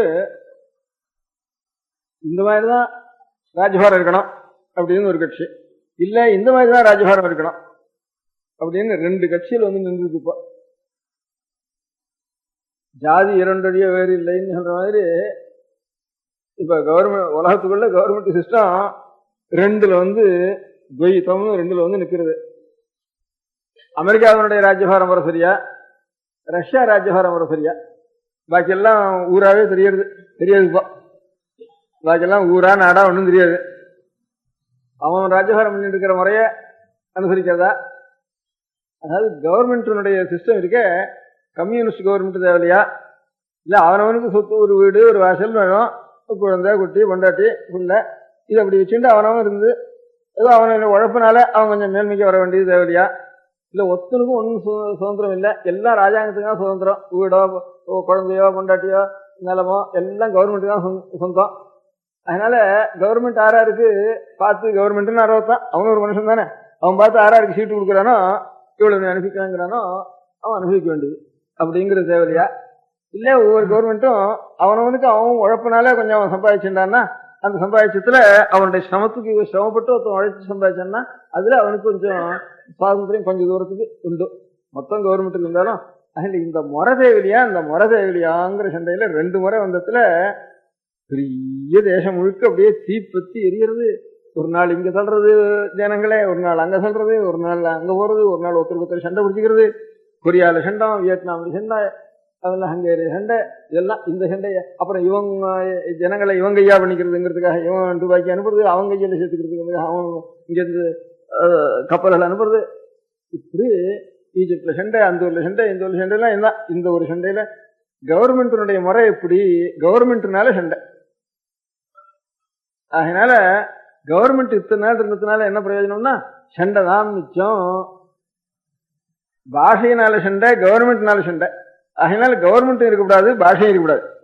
எல்லாரும் ஊமையா இருக்கணும், எல்லாரும் மிருகங்களா இருக்கணும். காட்டு மிருகங்கள கவர்மெண்ட் கிடையாது இல்லையா? அதனால நாமெல்லாம் கவர்மெண்டே கூடாது. கவர்மெண்ட் இருக்கிறதுனால சண்டை வருது. அதனால ஜாதி இருந்ததுனால எவ்வளவு சண்டை வந்துச்சு. மதம் இருக்கிறதுனால எவ்வளவு சண்டைன்னு வந்துட்டுன்னா, ஜாதியினாலையும் மதத்தினாலையும் எவ்வளவு சண்டை வந்திருக்கோ உலகத்துல, அதை காட்டிலும் 1000 மடங்கு சண்டை பாஷையினாலையும் கவர்மெண்ட்னாலையும் வந்துருக்குது அப்படின்னு சொன்னா, நமக்கு எல்லாரும் பூமியா இருக்கணும், எல்லாரும் மிருகங்களா போகணும், காட்டுல மிருகங்கள் தான் இருக்கணும், மனுஷாலே இருக்கக்கூடாது அப்படின்னு கடைசியில தீர்மானம் பண்ணுவோமா? இல்ல, அது எப்படி இருந்தாலும் அதுல அடிச்சு பிடிச்சிருந்தாலும் ஆகணும். ஒரு நிமிஷம் முடிவுக்கு தான் வந்தாகணும். அதுக்காக பாஷை இல்லாம இருக்க முடியும். நம்மால பாஷை பேசிதான் ஆகணும். சண்டை வந்தா ஏதோ பாத்துக்கணும் அதுல அப்படிதான் சொல்றான். அப்ப இதனால பாஷைங்கிறது ஒண்ணு அவசியம், கவர்மெண்ட்டுங்கிறது ஒண்ணு அவசியம். கவர்மெண்ட்னால சண்டை வந்தாலும், சண்டைங்கிறது ஒரு கெடுதலா இருந்தாலும், கவர்மெண்ட்டுங்கிறதுனால சில நல்லது இருக்கு, பாஷைங்கிறதுனாலும் சில நல்லது இருக்கு. நல்ல அபிப்பிராயங்கள்லாம் ஒருத்தருக்கு ஒருத்தர் தெரிவிக்கிறதுக்கு சௌகரியம் இருக்கு. இப்ப நான் ஒரு உபன்யாசம் பண்றோம், ஒரு பாஷை இல்லாம அபிப்பிராயங்கள் எப்படி சொல்ல முடியும்? சொல்ல முடியாது. ஒரு பெரிய ஒரு தத்துவங்களை சொல்றா, ஒரு பெரிய ஞான கிரந்தங்கள் இருக்கு, ஒரு பெரிய சாந்த கிரந்தங்கள் இருக்கு, இதனால ஒரு பிரயோஜனம் இருக்கு இல்லையா? அந்த பிரயோஜனத்தினால பாஷை அவசியம்தான். அந்த பாஷை என்ன 4-5 பாஷை இருக்கு, 5-6, ஒரு பாஷை எல்லா உலகத்தையும் இருக்க முடியல. ஒரு பாஷை எல்லா உலகத்திலும் இருக்கணும்னா அதுவும் சண்டை போட்டு தான் பண்ணி ஆகணும். எல்லா ராஜ்யத்தையும் பிடிச்சி ஒருத்தன் ஆள்றணும்னா ஒருத்தன் எல்லாரையும் கொலை பண்ணி பண்ற மாதிரி ஒரு பாஷக்காரன் தடினா இருந்து எல்லாத்தையும் பண்ணினான்னா எல்லாரையும் காட்டிலும் ஒலி எடுத்துட்டு எல்லா பாஷையும் ஒழிச்சாகணும். அதுக்குள்ள எத்தனையோ உலகம் இருக்கு, உலகத்துல முக்கால்வாசி தீர்ந்து போயிடும் அவனுக்கு சக்தி இருந்தாலும். அந்த மாதிரி நம பார்வதி பதயே. பெரியவா சரணம். அடுத்த நிகழ்ச்சி நித்திய குரு பாதுகா பூஜை. शुक्लां भरदरं विष्णुं शशिवर्णं चतुर्भुजं प्रसन्नवदनं ध्यायेत् सर्वविघ्नोपशान्तये. ममोपात्त समस्त दुरितक्षयद्वारा श्री परमेश्वर प्रीत्यर्थं गुरुप्रसाद सिद्ध्यर्थं गुरुप्रीत्यर्थं गुरुपादपूजाम् अद्य करिष्ये. गुरुब्रह्मा गुरुर्विष्णुर्गुरुर्देवो महेश्वरः गुरुः साक्षात् परब्रह्म तस्मै श्रीगुरवे नमः. अपारकरुणा सिन्धुं ज्ञानदं शान्तरूपिणं श्रीचन्द्रशेखरगुरुं प्रणमामि मुदान्वहम्. सदाशिवसमारम्भां शङ्कराचार्यमध्यमाम् अस्मदाचार्यपर्यन्तां वन्दे गुरुपरम्पराम्. எல்லோரும் குருவை பெரிவாளை தியானம் பண்ணிண்டு அர்ச்சனை பண்ணுவோம். அஷ்டோத்திரம். பெரியவா அஷ்டோத்திரம் பல அஷ்டோத்திரங்கள் இருக்கு. அதுல எளிமையா சுலபமா எது இருக்கோ அதை நான் இப்ப சொல்றேன். எல்லோரும் இதை கேட்டுண்டே திருப்பி சொல்ல முடிஞ்சுபா சொல்லி சொல்லி பெரிவாளுக்கு பாதத்துல ஒவ்வொரு புஷ்பத்தை அர்ச்சனை பண்ணலாம். ओम श्री कांची कामकोटि पीठाधीश्वराय नमः. श्रीमत् चंद्रशेखरेन्द्र सरस्वती गुरुभ्यो नमः. संन्यासाश्रम शिखराय नमः. काषाय दंडधारिणे नमः. सर्वपीठापहारिणे नमः. स्वामिनाथ गुरवे नमः. करुणासागराय नमः. जगदाकर्षण शक्तिमते नमः. सर्वचराचर हृदयस्थाय नमः. ओम भक्त परिपालक श्रेष्ठाय नमः. धर्म परिपालकाय नमः. श्री जयेन्द्र सरस्वत्याचार्याय नमः. श्री विजयेन्द्र सरस्वती पूजिताय नमः. शिवशक्ति स्वरूपाय नमः. भक्ताभीष्ट प्रदायकाय नमः. ब्रह्मण्य पोषकाय नमः. ब्रह्म विष्णु शिवैक्य स्वरूपाय नमः. कांची क्षेत्रवासाय नमः. कैलाश शिखरवासाय नमः. स्वधर्म परिपोषकाय नमः. चातुर्वर्ण संरक्षकाय नमः. लोकरक्षण संकल्पाय नमः. ओम ब्रह्मनिष्ठापराय नमः. सर्वपापहराय नमः. धर्मरक्षक संतुष्टाय नमः. भक्तार्पितधन स्वीकर्त्रे नमः. सर्वोपनिषत् सारज्ञाय नमः. सर्वशास्त्रगम्याय नमः. सर्वलोकपितामहाय नमः। भक्ताभीष्टप्रदायकाय नमः। ब्रह्मण्यपोषकाय नमः। नानाविधपुष्पार्चितपदाय नमः। रुद्राक्षक्रीडधारिणे नमः। भस्मोद्धूलितविग्रहाय नमः। सर्वज्ञाय नमः। सर्वचराचरव्यापकाय नमः। अनेकशिष्यपरिपालकाय नमः। मनश्चाञ्चल्यनिवर्तकाय नमः। अभयहस्ताय नमः। भयापहाय नमः। यज्ञपुरुषाय नमः। यज्ञानुष्ठानरुचिप्रदाय नमः। यज्ञसम्पन्नाय नमः। यज्ञसहायकाय नमः। यज्ञफलदाय नमः। यज्ञप्रियाय नमः। उपमानरहिताय नमः। स्फटिकतुलसीरुद्राक्षहारधारिणे नमः। चातुर्वर्ण्यसमदृष्टये नमः। ऋग्यजुस्साम अथर्वणादिचतुर्वेदसंरक्षकाय नमः। दक्षिणामूर्तिस्वरूपाय नमः। जाग्रत्स्वप्नसुषुप्ति अवस्थातीताय नमः। कोटिसूर्यतुल्यतेजोमे शरीराय नमः। साधुसङ्गसंरक्षकाय नमः। अश्वगजगोपूजानिर्वर्तकाय नमः। गुरुपादुकपूजातुरन्तराय नमः। कनकाभिषिक्ताय नमः। स्वर्णबिल्वदलपूजिताय नमः। सर्वजीवमोक्षदाय नमः। मूकवाक्ताननिपुणाय नमः। नेत्रदीक्षादानाय नमः। द्वादशलिङ्गस्थापकाय नमः। गानरसप्रियाय नमः। ब्रह्मज्ञानोपदेशकाय नमः। सकलकलासिद्धिताय नमः। चातुर्वर्ण्यपूजिताय नमः। अनेकभाषासम्भाषणकोविताय नमः। अष्टसिद्धिप्रदायकाय नमः। ॐ श्री शारदामठसुस्थिताय नमः। नित्यान्नदानसुप्रीताय नमः। प्रार्थनामात्रसुलभाय नमः। पादयात्राप्रियाय नमः। नानाविधमतपण्डिताय नमः। श्रुतिस्मृतिपुराणज्ञाय नमः। देवयक्षकिन्नरकिंपुरुषपूज्याय नमः। श्रवणानन्दकरकीर्तये नमः। दर्शनानन्दाय नमः। अद्वैतानन्दभरिताय नमः। अव्याजकरुणामूर्तये नमः। शैव वैष्णवादिमान्याय नमः। श्रीशङ्कराचार्याय नमः। दण्डकमण्डलोहस्ताय नमः।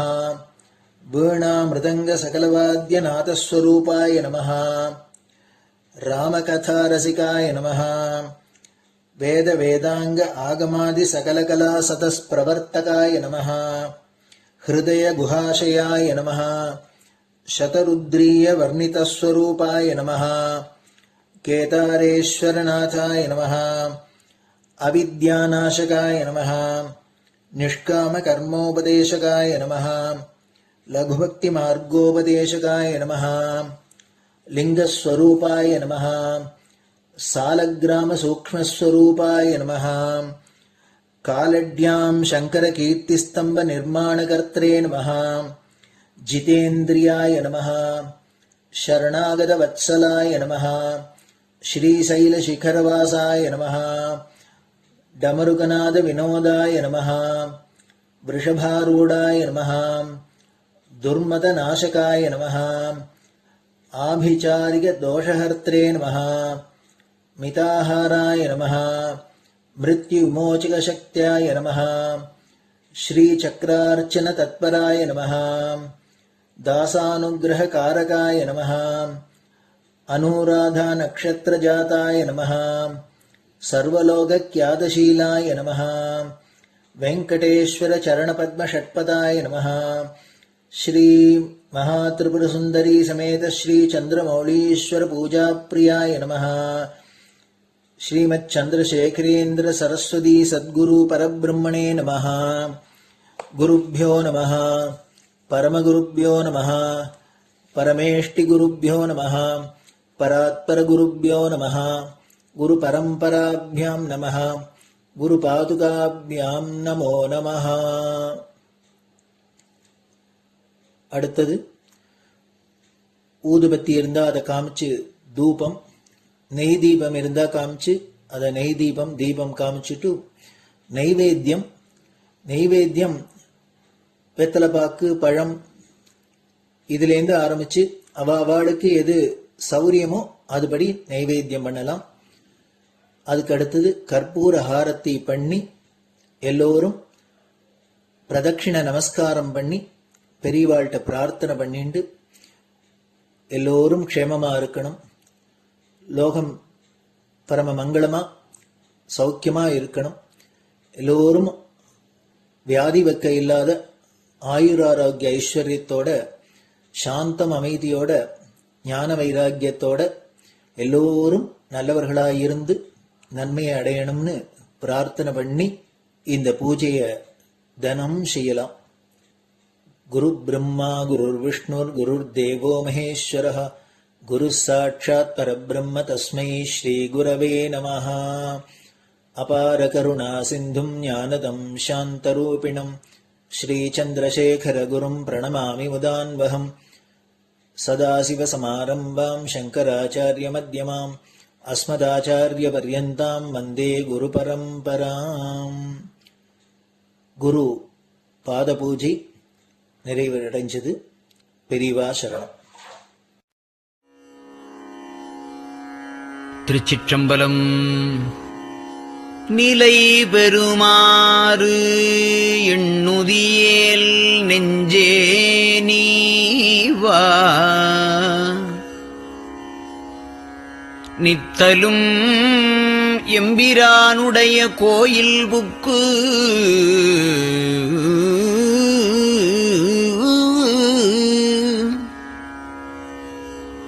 புலர்வதன் முன்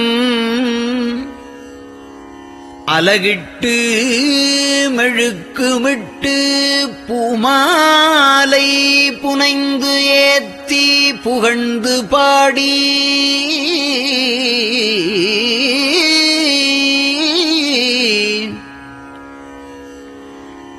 தலையாரக் கும்பிட்டு கூத்தும் ஆடி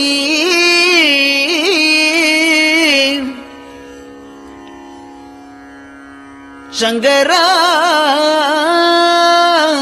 ஜய போற்றி போற்றி என்றும்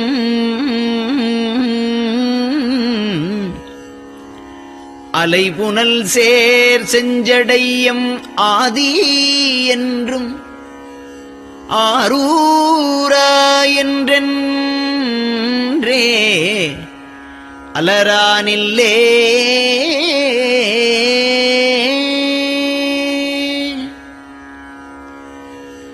தந்தது உந்தன்னை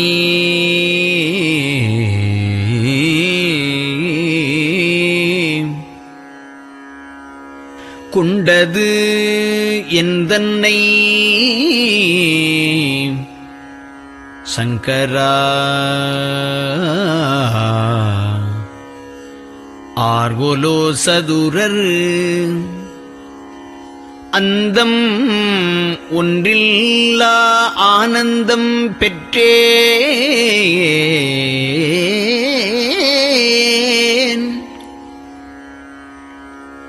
யாது நீ பெற்றது ஒன்று என்பால் சிந்தையே கோயில் கொண்டயம் பெருமான் திருப்பெரும் துறையுரை சிவனே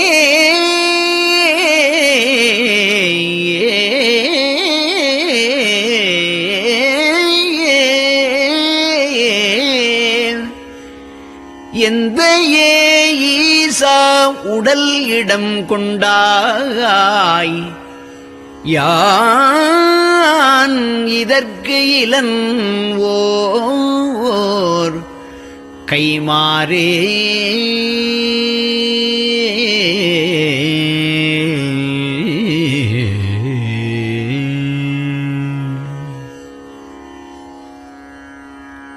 அன்னநடையாறு அமுத மொழியார் அவர்கள் பயில் தில்லை தென்னன் தமிழும் இசையும் கலந்த சிற்றம்பலம் தன்னுள்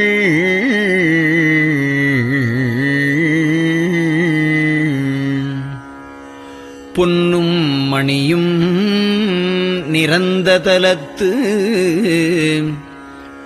புலித்தோல் பியர்க்கிட்டு மின்னின் இடையாள் உமையாள்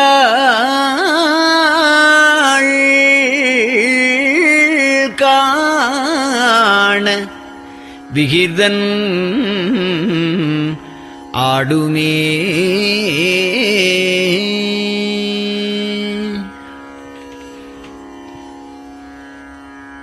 நெட்டையிலா உடல் நீத்து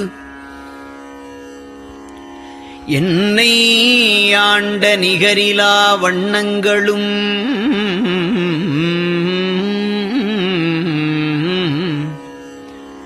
சிட்டன் சிவனடியாரை சீராட்டும் திறங்களுமே சிந்தித்து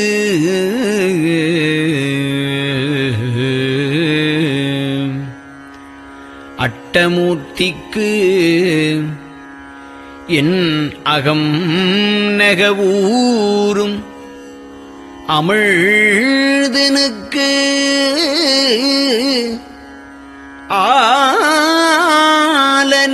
ஆலநீழற்பட்டனுக்கு என்னை தன்பாற்படுத்தானுக்கே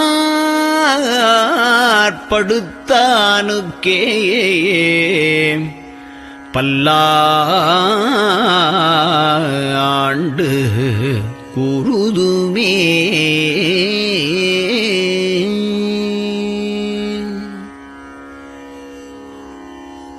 நெஞ்சம்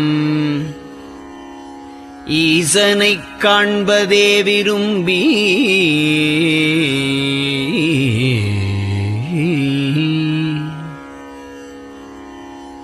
நிரந்தரம் திருவாக்கினில் நிகழ்வது அஞ்செழுத்துமே ஆக ஆளுடைய அம்மை செம்மலர் கைகுவித்து அருளி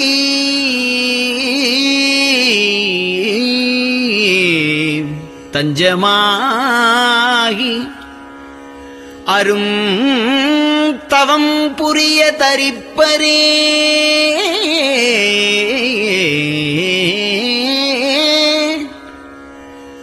அவள் தனிப்பெரும் கணவர்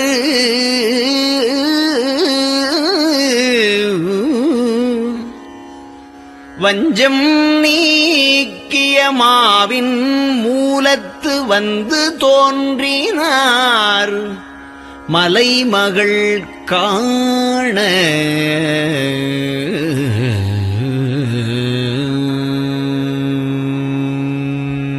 திருச்சிற்றம்பலம்.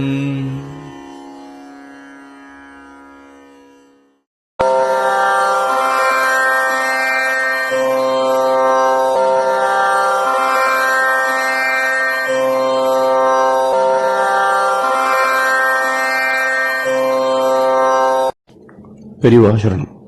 பெரியவா வானொலியின் காலை நிகழ்ச்சிகள் இத்துடன் நிறைவடைகின்றன. எமது அடுத்த ஒளிபரப்பு இன்று மாலை இந்திய நேரப்படி 6 மணிக்கு துவங்கும். பெரியவா சரணம்.